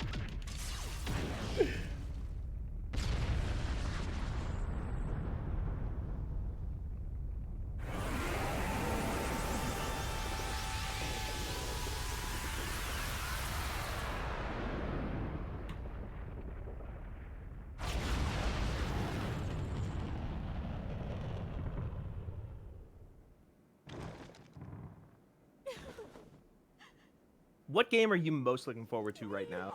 Oh man, I don't even know what is after Elden Ring. No. Literally, I just Balance like Fall. yeah. For me, it just through. I assume Zelda is coming this year still. I didn't want this to happen. That's why I think Elden Ring may have made me less excited for Zelda. Honestly, a little agreed. Like I still believe the Zelda team is one of the best teams of its designers. Period out there. Totally. But like, I wonder if they've played Elden Ring and are like, fuck. Uh-huh. Because, like, honestly, you could take Breath of the Wild and do what they did with Elden Ring and just, like, put more dungeon variety, and you'd probably have, like, a on-paper superior product. Sure. But I don't, like, that initial feeling is... It's not going to match the initial holy shit Breath of the Wild feeling, and it's also not going to match the holy shit Elden Ring feeling. Right. So I don't know what, like... It Right. could be a better game that doesn't actually feel better. Right. I think that's such a weird thing now. Is like Elden Ring has made real for me the idea of like, oh right, Breath of the Wild 2 is not going to. It's going to be more Breath of the Wild. It's going to be like that thing that I already played. It's not going to completely surprise me. Probably not. They could obviously have a complete whole different experience in there, and that they've just not shown anyone yet. But like, I'm guessing it'll probably be a lot like the first game. Yeah, I would assume so. I'll tell you the game that I am worried about that Elden Ring is just going to make me not care about at all, and this is going to sound weird, but Starfield. Because I get the feeling when I start Starfield, I'm going to go, oh, it's this again. Uh-huh. Because like honest, Bethesda Game Studios makes one game, and like they switch the things around, but they make one game. Yeah. And maybe Starfield is going to be the thing that bucks that trend, but They make Skyrim over and over now, is what they do. Like, Yeah. Oblivion, like, Skyrim is basically, okay, Oblivion was a blueprint, and then Skyrim is us actually building the vehicle to Yeah. run on that. Like, okay, this is what people want. People want to go into these, like, Oblivion, we figured, okay, we can make hundreds of little miniature dungeons all over the world. And then in Skyrim, they were like, okay, now what if a mainstream audience actually wanted to explore those dungeons because they had stuff in them? And then repeat that process for 200 hours or whatever. yeah, it's kind of the thing I keep coming back to with Elden Ring is like, it's weird no one thought about just making unique content for everything, for every path you could go, just making it something worth seeing. And like Yeah. that had just never happened until this game, which is it's a very strange. No one cracked that open world code until now. And in the case of Elden Ring, the way that they're able to do that is they're just like recycling like character skeletons and animations, or like skeletons not in the sense of like there are skeleton enemies, but also that way too. But like, you know, the bones underneath these character models, it's like, okay, that's a different suit of armor, but I know that that character moves like the Dancer of the Boreal Valley because I fought the Dancer of the Boreal Valley. You just gave it a different armor set, but Right. by making it smaller and making it do bleed damage or whatever, now I know that like that's a different fight. Yeah. You also, people in chat might be wondering why we're not reacting to this ending at all. I don't remember if this is where the game actually ends or not. This is not where the game actually ends. Okay. The thing is like there is a much wilder ending. This is the like, oh, okay, how nice. Okay. And then the actual last scene is one of the wildest things. But yeah, like I think Heavy Earmuffs asks, isn't that just a resourcing issue, like making unique content? It is and it isn't. Like, largely Bethesda games are made procedurally now. But I think what Elden Ring does that other games don't do is that it doesn't give you infinite paths. It gives you 100 paths and then tells you there is going to be something at all of them. That's not necessarily a cave or a dungeon or content. It is something. It is something that Right. will make you richer, make the experience richer, and may make you stronger. Who knows? But will make you better at the game. So when you do come back, you feel like you have accomplished something. You feel like you did make progress. I don't feel that with like a Skyrim. I feel like when I go to a Skyrim, like, all right, I guess then I'm just slashing this guy while he slashes me. And Oh, it's another sword that is like the reward at the end is a third like magic sword plus 2 or whatever that is exactly like the 6 other ones that I have or can craft myself already at this point because I got deep into blacksmithing. Archmortal mentions Yakuza, and I think Yakuza does this like the asset reuse thing you were talking about really, really well. Totally. Where Yakuza 0, I think, is one of the best games of all time. Period. Totally. It uses so much from the previous Yakuza games.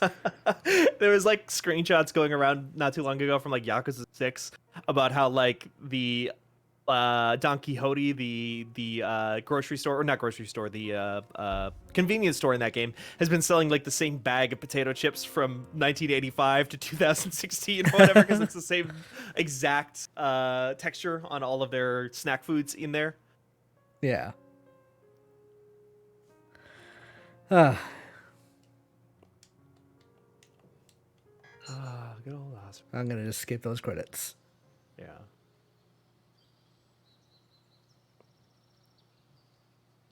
And I think Yakuza actually, like, you could make a very similar comparison between Yakuza and Grand Theft Auto as Skyrim to Elden Ring, where it's like, Yakuza, it's not like you get into a car, you drive here, you go there. It's like we've modeled all of a fake Los Angeles for you to explore. It's like, nope, here's 3 city blocks, and it's way more interesting because we've made a bunch of bespoke content to go into it. Like, you're gonna meet Michael Jackson and Steven Spielberg over here, and over here your best friend pretends to be a zombie and creates a whole fake zombie outbreak or whatever, and over here are chasing a Roomba who has gained sentience. I don't remember who it was, but I remember like a long time ago when GTA 3 and 4 were still like big, someone was like, would you play a game that's like GTA, but instead of a city, it's like a city block, like Yeah. a neighborhood? And people were like, no, that doesn't seem like right. That's not what open world games are. But I feel like Disco Elysium and Yakuza kind of prove that if you do pack those blocks with enough interesting things, then fuck yeah. That Absolutely. you can make an incredibly good game from that. I think that was a Warren Spector bit. Like, I think that was like him talking about that years and years. It might have been around at the time of Epic Mickey. Yeah, that sounds right.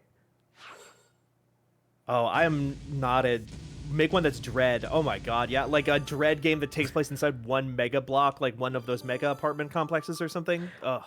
Honestly, Cyberpunk may have been a better game if they just did that. Oh, totally. But instead, they made Fallout. Yeah. Like, and not as interesting Fallout. Like, that's the thing is, like, people keep saying, like, I've oftentimes, I don't need to, well, let's enjoy Asura's Wrath. I can shut up about my complaints about Cyberpunk. I like that they have the Aang statue of Asura 870 million years later. Oh right, Steven. Yeah! Ugh. Here we go! What in the world? Are you insane? This guy doesn't know how to pick on someone his own size. No, she's so tiny I didn't see her. I just bumped into her. It was an accident. Wow, Daddy, you're so cool. Now look what you've done. She thinks fighting is cool. And she's right. Sorry.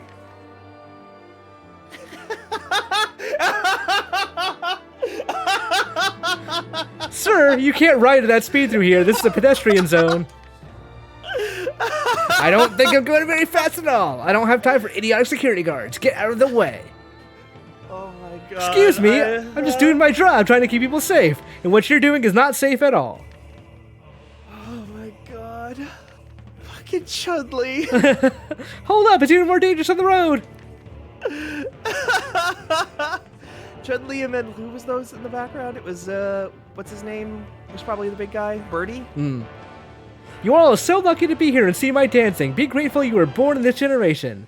I'm In just this kidding. generation. Thank you for everyone. 870 million Thank you. years. I love you all. The world is beautiful. They all get reincarnated. It's all the karmic wheel. Oh, izu Japanesu fudo.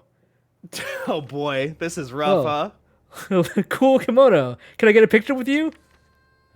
He's speaking too fast. I can't understand the damn word he's saying. Where the hell can I find a Japanese restaurant? I'm starving.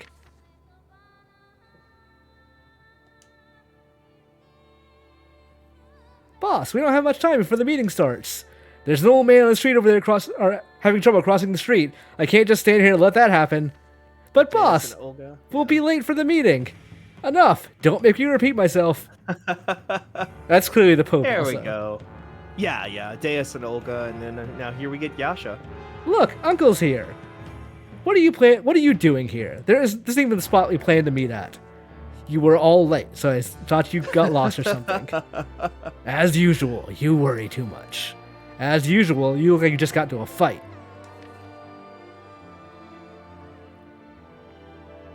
Right? Uh-huh. Is that a meteor? It's a big one. Everyone take cover. It's coming in fast. It's a big one. It's a As if big this one. happens a lot. Ah! Yeah? Get back! Back. Ah! He's gonna fight that meteor. Normal ass. Normal ass Van Osser about to fight the meteor next to Chun-Li. To be continued. They never. That is the end of the game. To be clear. I don't know how to. Is it in the episode menu? That sounds right. Is it not one of the interludes? Because I think I want to say like the Lost new episodes. one. Here we go. Here we go. At last, someone angrier than me. There we go. One of the world's greatest warriors appears for Asura. His name is Ryu. He challenges Asura to a duel and they exchange punches in an intense battle. Ryu is suddenly consumed with a Satsui no Hado. Oh no. All right, we're gonna do these and then we're done. with Asura's yeah. Wrath. I don't know how long these are. I don't think super long. Oh, these are only voiced in Japanese, so you guys gotta read some subtitles on this one. Okay. All right, because they just didn't bother dubbing this. They're like, Because they're $5. Nobody bought this game. we're not gonna get the voice actor for Ryu back in here. It's fucking fun.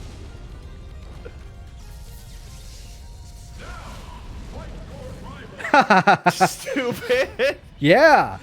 Ah! This is right around the time of SF4, huh? Yep.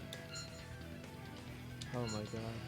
Well, it wouldn't be the first time I've been sent off to some strange. That's true. Ryu's in literally every game.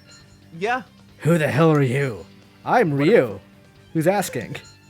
Asura. Asura, is it? Since we know how to. How about it? Care for a match? Huh? You look like a worthy opponent. You have no idea. The question is, are you? Well, Oh my god. It's so weird too because this like seems like such an off-model Ryu now because he's gone through so many changes between SF5 and now SF6 now. yeah. 1 sec, I'm gonna pull this cat out of here.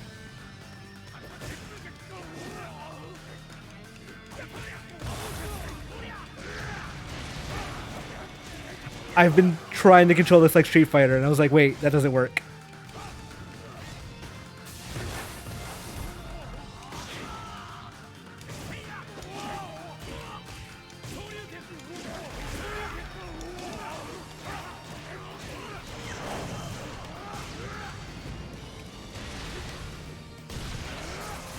Sorry about that, I had to just get round by out. No, you just missed me getting Shoryuken. Oh shit! Also, this is my first time ever seeing this particular DLC. I had no idea Same. that this was side-scrolling. Same. I knew this existed. I didn't know anything about it.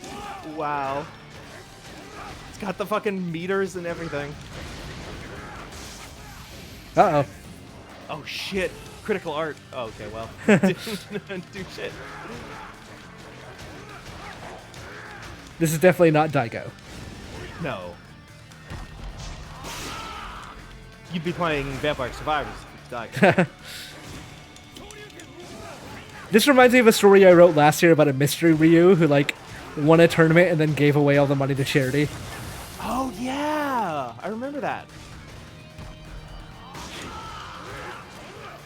Zed9, did they just drag and drop SF4 code into this or what? Oh my god. That's no idea. definitely the, like Ryu, like a slavish dedication to Ryu's or Hadouken. Yeah. Like it was a lot of exactly. this. Yeah. Yeah. Jeez. He's gonna continue. Wait, he continues? You gotta get your burst bar up. That's a very funny way for them to handle the idea that, like, okay, well, Asura's Wrath isn't a game where you whittle somebody's health bar down. It's a game where you build up a meter. Yes. And then, like, having the other character be the one who continues is very clever. Ryu doesn't give up. That's true. You can, yeah, they give you quick time events to do the moment 37 or whatever. Oh, they had me do the Shoryuken.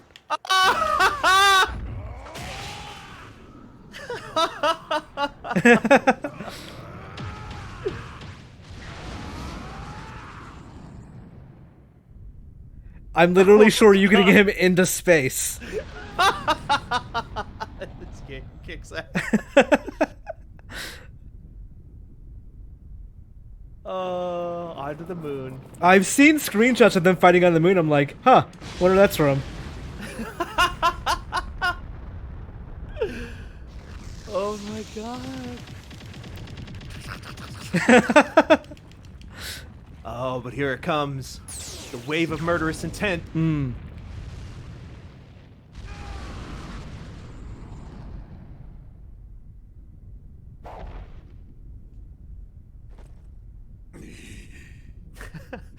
Okay, again from Zednot. Asura, no, you're waking the Satsui no Hado. That's true. You're literally doing the thing to Ryu that all the other characters make the mistake of doing to Asura. Yeah, just beat him clean. You don't need to like Shoryuken him into the moon. And they even work in the episode bumpers. Oh, sword is still there. Wow. That guy's. Yeah. That's a good touch. Evil Ryu, evil incarnate.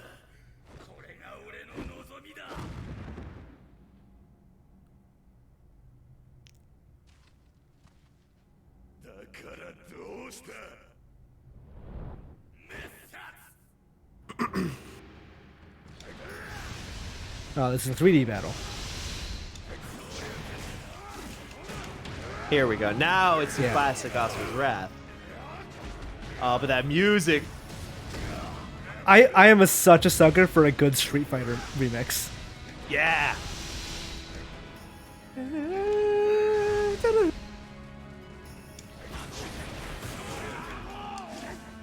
This is more Street Fighter Cross Tekken than that game ever really was.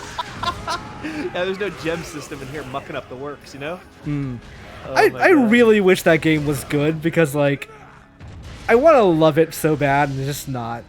There's so much to love in that game, but yeah, Yeah. it's not a good game. Like, if there was no arcade versions, they didn't balance it. So, like, every medium, high, and low does the exact same damage, Yeah. which is just, like, utterly ridiculous. But also, that game has box art Mega Man 1 Mega Man as a playable character, Yeah. which is so fucking funny. Oh.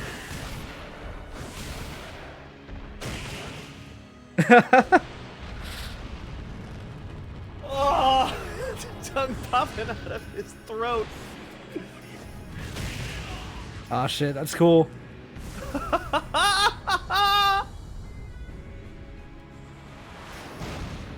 Oh my god.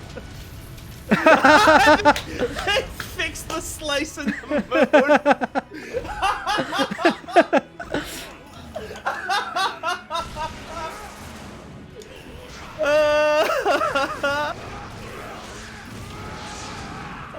Evil Ryu's no chump though, huh? Yeah, That's no, pretty he- health pretty low. I don't know what I really could have done about that, but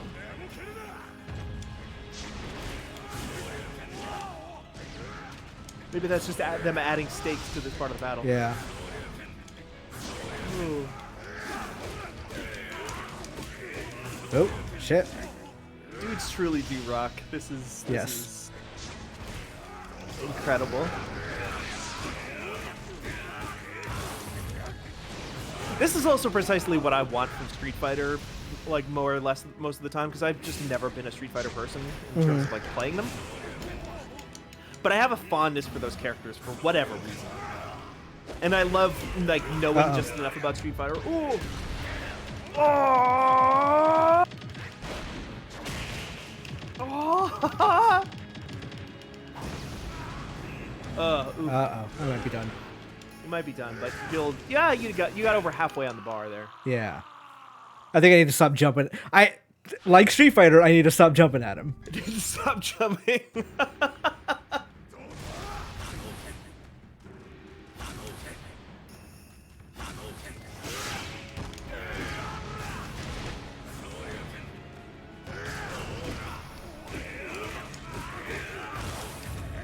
Oh my god.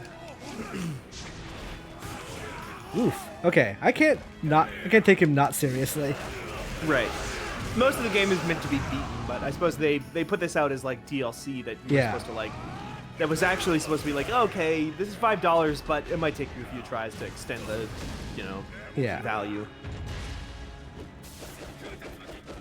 Oh, I didn't think I jumped in that hitbox, but all right.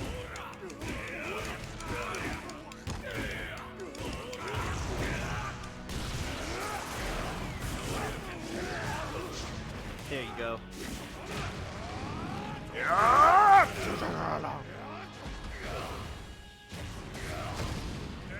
Okay, that's a big chunk of bar. Yeah, he also blocked most of that, which is Yeah. funny, which I think he's supposed to, but like, yeah.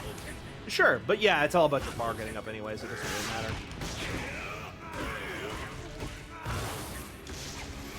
Nope. Is Ryu just like counter focused? Is he just countering a lot?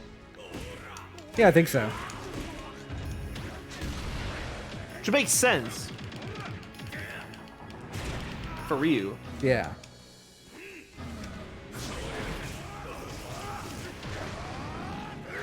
Get the big hits in.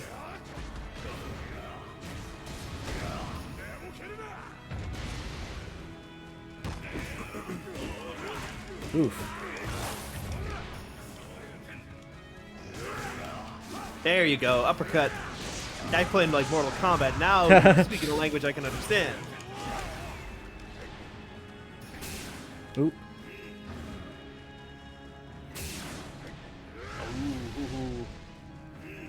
Does it fill your gauge at all when you land those? I don't think so. Nah, it didn't matter. Oh. You have the LT.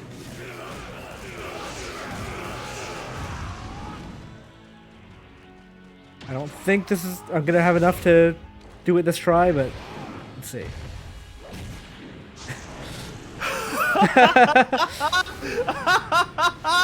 Oh. Okay. Okay, that filled like 25% of your It beat, did. too. But I think I should not get hit. Yeah. Yeah, because if he hits you, if he hit confirms, he's just gonna combo you. Oh, she's super. Sure enough. He did. Okay, but that's the animation one. Yeah. There's nothing I can do about this one. It's magic pixeling you though, so I think that's like story damage. I don't think this can kill you, maybe? We'll see. Nope. No, that killed it me. can't. Listen. That might have killed me too if he punched me into the moon so hard it fixed the moon.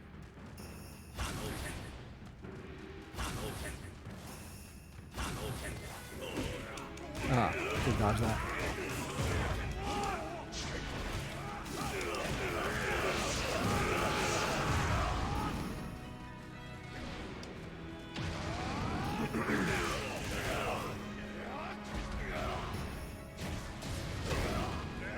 Good start. Yeah. Good start.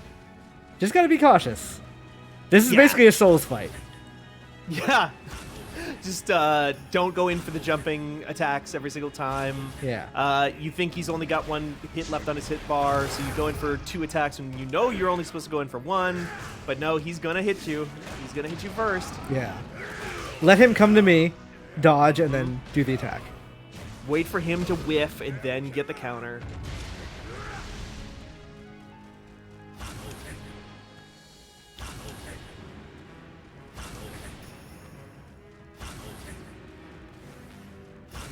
Yeah, yeah. Does shooting maybe fill your LT? I'm not sure. Yeah. This is more important anyway.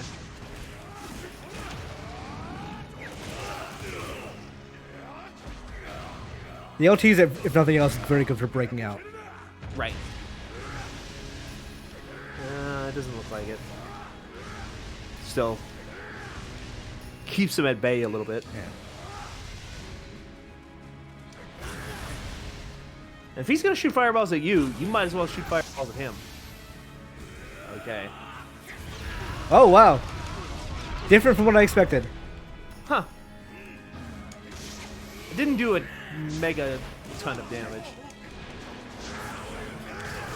Oh, good, good. You definitely got the punish on that. Yeah. I like how we're And just your straight up LT's using, yeah, fighting game terms for this. You just need a little bit more meter. You just need 1 more meter and you can EX right into this. Ooh. All right, we got some opening footsies here. RJ Lee in the chat. Good zone, good zone. Pop. Good.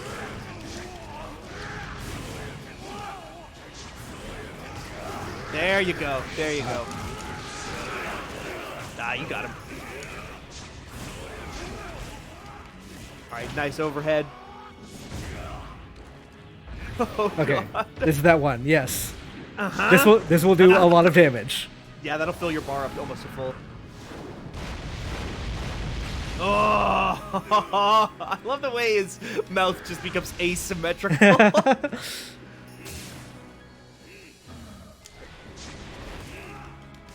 Nice, nice. Yeah, just getting. Yeah, if he's blinking red, you know you're safe. Yeah. Ooh. Okay. Ooh. Come on. Come Yeah, to me. you're playing right though. You're doing the Dark Souls.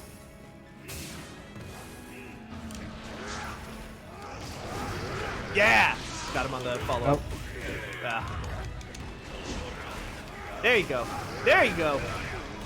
No, he's got like a jump down attack Yeah. that kind of gets you. No, shit. Yeah, he's actually doing like an actual Ryu combo. Yeah.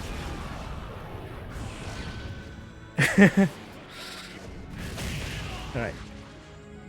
Should be fine, just gotta be cautious for the rest of this fight. Just got to be cautious, yeah. It's a, Yeah, that's not even, okay. That's pretty low, but it's not the end of the world. yeah. I have that LT if I need it. You do have the LT, yeah. You've got that in your pocket. And then once you get the LT, you can usually follow up. And you just need to get your bar to full. Yeah.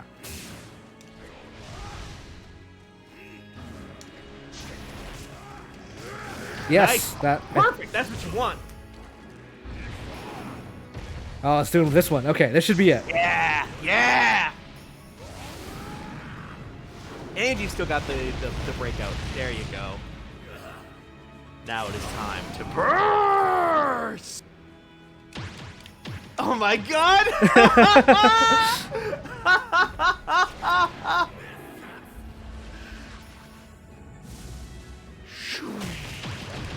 Oh god. I'm mashing. Bashing everything. Oh! That was the Raging Demon, yes. Oh my god.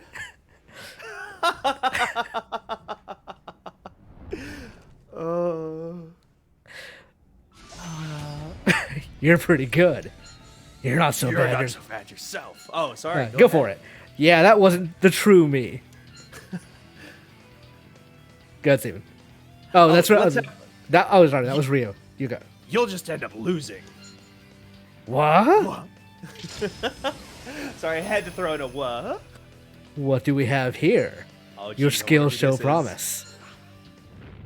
Piece of shit.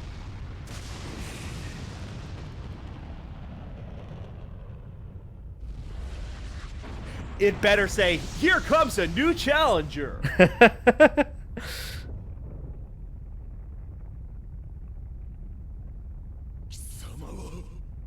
Akuma asks Robot Ghost, like, come on, of course. It's gotta be. He felt the Satsui no Hado all the way across the cosmos. Yeah. To be continued. I think Guile would have been a funny one, but yes. Yeah. They should have had a fight in here with Dan. All right. One last thing, then we are done. Okay. We will have had the entire Asura's Wrath experience. Yeah. The strongest versus the angriest. Angriest? All right. There should be one where it's like Dan, but it's like it's Dan telling the story of how that one time he fought Asura, so Dan is just like jacked to shit, and it's like an equal fight. RJ Lee says, I recall this Akuma fight being pretty tough. Well, good thing we don't have to finish it. Yeah, if you want to just see the content, you can see the content. What do we have here? Your skills show promise. Eternal Challenger Ryu. 我剣を極めし者なり I'm completely OP.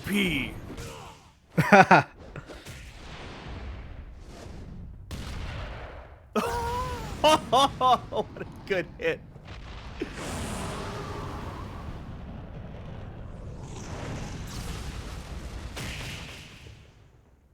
Oh, I did his SF4 Ultra. Incredible. Window back into a better time for Street Fighter. I'm hoping. I have some hopes for SF6. Yeah, sure. It is the first one without Ono in a long time, and I know that's got some people very excited. Yeah, it's Tsujimoto from World is producing, and his name has skipped my mind, but the director of Bayonetta 2 is designing. Oh, cool.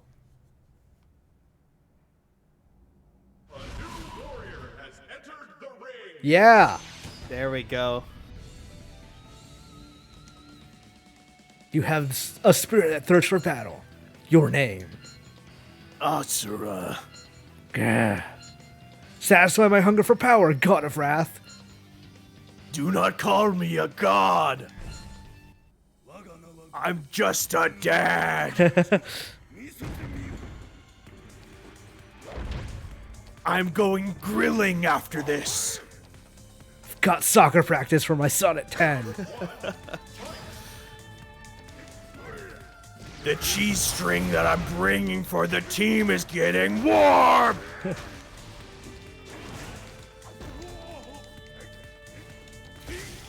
Oh, that music again. You kidding?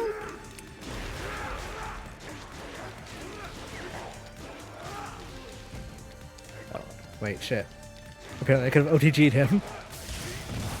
Ooh. E Honda would have also been a really good matchup for Asura with the 100-hand slap. Yeah. I mean, if this game was a commercial success, they would have done a lot more. That's true.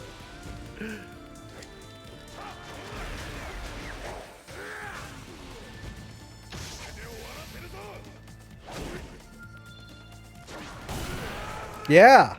Nice. Flash kick. Who do you think Asura would main if he played Street Fighter? Sakura. Yeah, that, yeah. Reminds him of his daughter. It would have been like, this girl has the heart of a warrior. She works at an arcade. Yeah.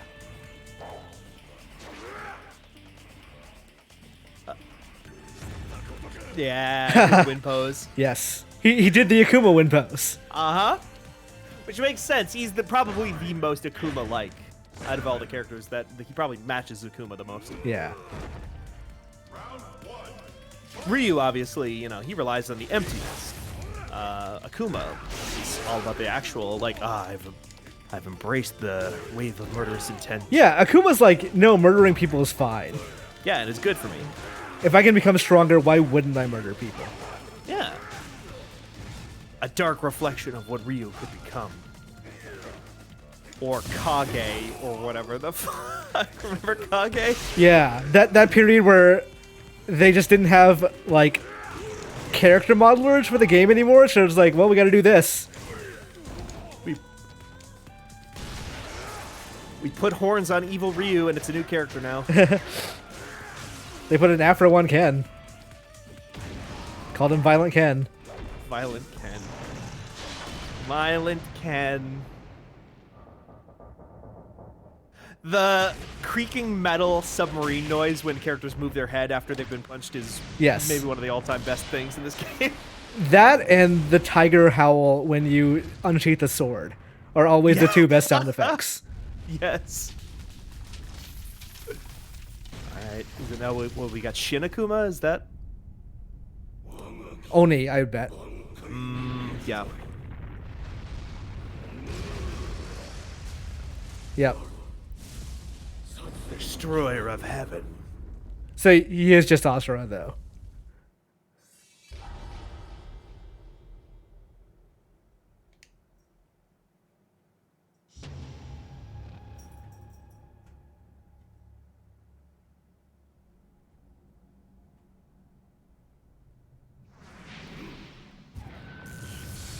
Top left center in the chat. I still like the fan theory of Kage being evil Dan. That is really funny. Yeah, more creaky metal arms. And I split the moon again. Oh my god, that's really fucking funny! Fix it and break it. So this could slot into just about any time in the Asura's timeline. After that fight. God. Yeah, okay, but you get Mantra Asura too.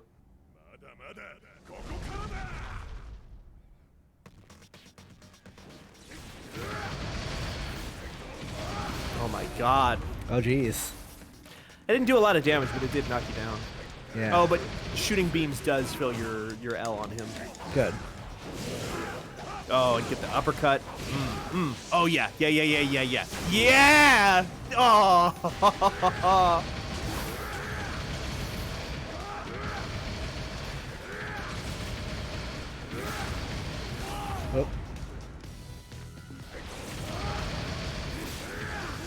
Okay, that's much harder to avoid than it looks. Yeah, I think from like you almost have to be like mid distance like that is dangerous. You almost have to be like right on him so he doesn't use it, or really far away. Oh yeah, get that. Big bar. You've got the trigger in the tank now too. Okay, Yeah. Here we go. Okay, that's easy. Just a quick time event. Yeah. Oh! Oh, fuck yeah. Tree! God, that's so good. It's just the sound of a Street Fighter. I mean, you've got those assets, right? You've got access to them. You're working with Capcom. You might as well. It's like we were talking about with DuckTales of like, hey, we own Disney Afternoon stuff. Uh-huh. Oh, shit. Oh, fuck. Oh, yeah!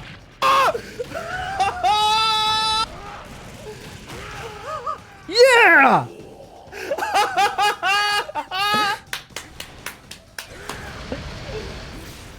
Get his ass! That might have been my favorite thing in this entire game, honestly. The poses were so perfect. Boom. Yeah, he's doing the counter, but God, that was fucking worth it. That was so rad. Okay. Alright, he's doing the hurricane kick every time I come in. Can you burst out of the hurricane kick with the LT? I can't burst out of it, but I mean...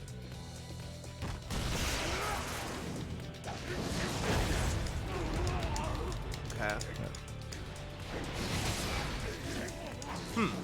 Did you soften him up or open him up into a window where you can hit him? Positive.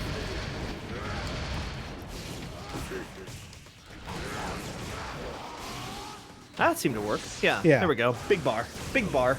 Yeah, look at that.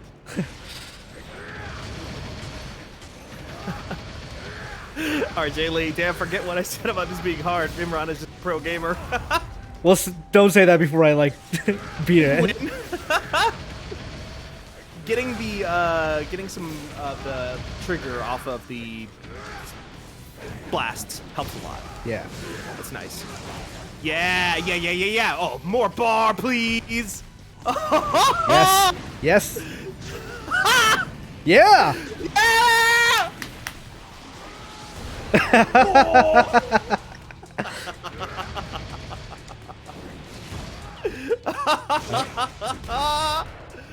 Oh, I don't think so. I don't think so.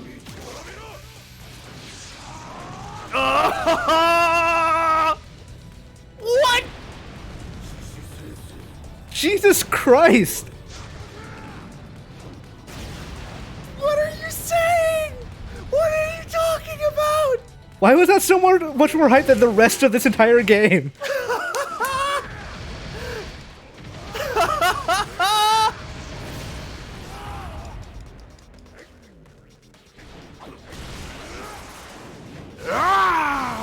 Oh my god. Turbine arm. Turbine elbow.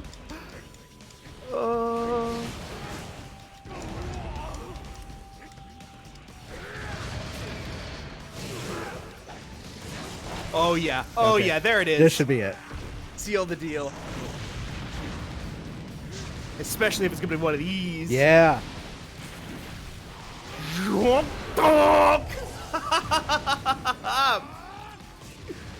Burst!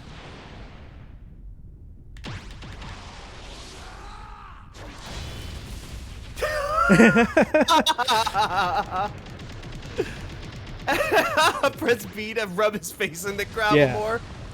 Drag Akuma across the moon. Akuma posted cringe! Drag him, Asura.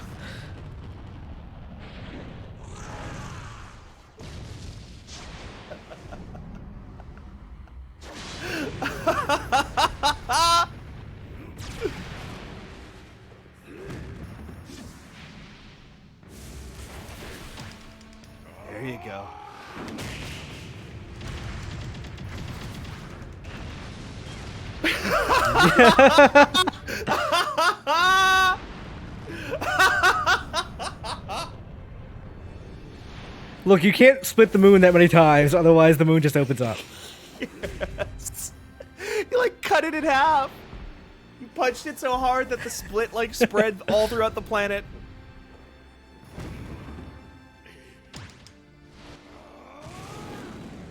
This has to end, I hope, with somebody like they hit somebody so hard that the two halves of the moon slam back together or something. Nope, that's not gonna happen, I guess. Never mind what I said. Moon is fucked.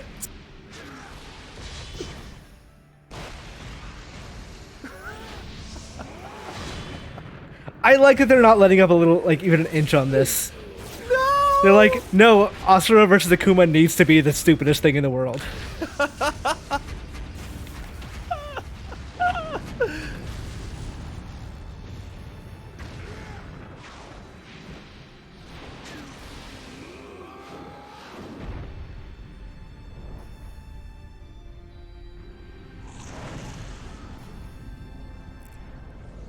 I take it back, the Monster Hunter Capcom collaborations would have been cool if they were all like this. Oh yeah! Like, the monster should have just been Akuma. Oh my god, yeah, instead of Ancient Legends. Honestly, Sunbreak, you got a chance, Capcom. You can do this. Yes. Nothing is gonna stop you. Put in a Wily Bot as a monster. Sure!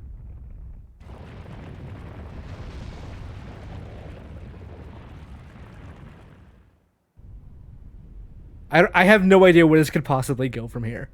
I have no idea either. Is that just the end of the fight? Yeah, they're just gonna be like, well, you're strong.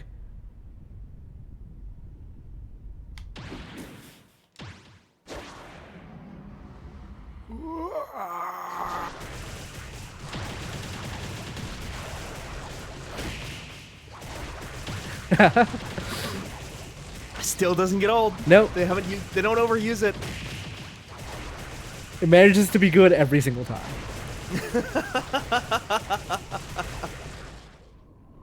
Yeah, the black and white.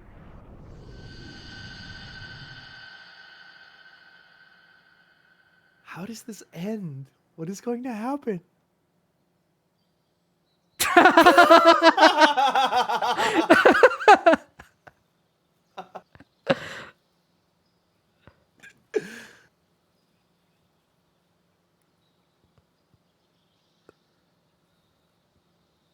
Oh my god.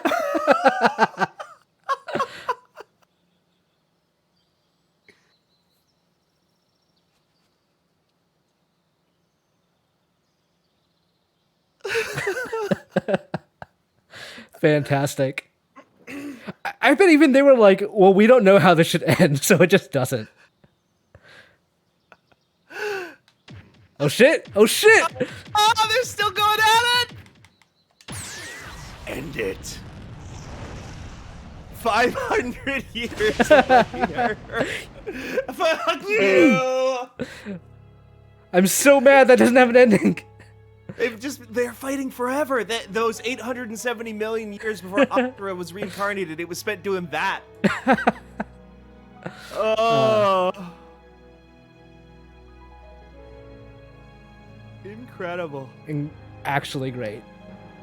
Well, that's it for Asura's Wrath.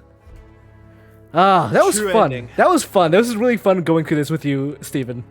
Absolutely. I am so excited. I'm so happy that I got to see that DLC for the first time. Yeah. I'm so excited that we got to just sit around talking about manga half the time. I'm so excited to see the ending of Asura's Wrath again and how fucking stupid it is. Yes, just great. Oh, this is so good. So as for this show, we're taking 2 weeks off because I'm going to be out of town for a bit. Then we're going to come back with X-Men Destiny for the Wii, which is not going to be hype. It's going to be anti-hype. I feel like we're going to talk about comics a lot during that one. Oh, yeah. We got to get Mike Williams on. We're just going to talk about how Cyclops and Wolverine are fucking, all that stuff. And, like, if you don't know anything about X-Men Destiny for the Wii, don't Google it, because I want you all to be surprised by how just how incredibly bad the art is. Because, like, I honestly can't describe how bad it is. It genuinely looks like they went to, even DeviantArt is saying like they like word searched X-Men on Twitter and it's like, all right, we'll just take this. And like it's not the worst game I've ever played, but it's in the conversation. Not even bad enough to be the best at being the worst, huh? Yeah, and we'll talk some also shit about Silicon Knights and all that, and how like this game is actually illegal. And I've had a alert on Amazon for Wii copies for the last like 3 years, and it only came up like a couple of weeks ago. So, but yeah. This has been Wrath of Khan. I don't know what the next thing is. I think Uncanny Imran is what we were talking about for the next one, for the next name. That's really good, Imran. Well, yeah, we'll see. We'll see what that's called. But yeah, Merit Souls is still tomorrow, so Yeah. still more Elden Ring to do. She has not explored even, I would say, even a third of Stormvale Castle. No, and probably like less than 10% of the game. Yes, As a whole. she has so much more to go. She keeps talking about like, I don't know, are people gonna want to watch this for the next like 8 months? And I'm like, yes, Yeah. I'm so ready to watch you just like stumble into whole other universes. I'm gonna be surprised if she even on her own can find out how to get into Raya Lucaria. Oh yeah, that's a good question. Because if you I guess don't, yeah. if you don't go to the right gate, you never find it. Huh. God, Well- there are many questions to ask and answer. Many questions were answered by you just end it. You just press B and you burst. Yeah. But that is Asura's Wrath. Thanks everybody for coming. We will see you guys next time. Bye. Bye.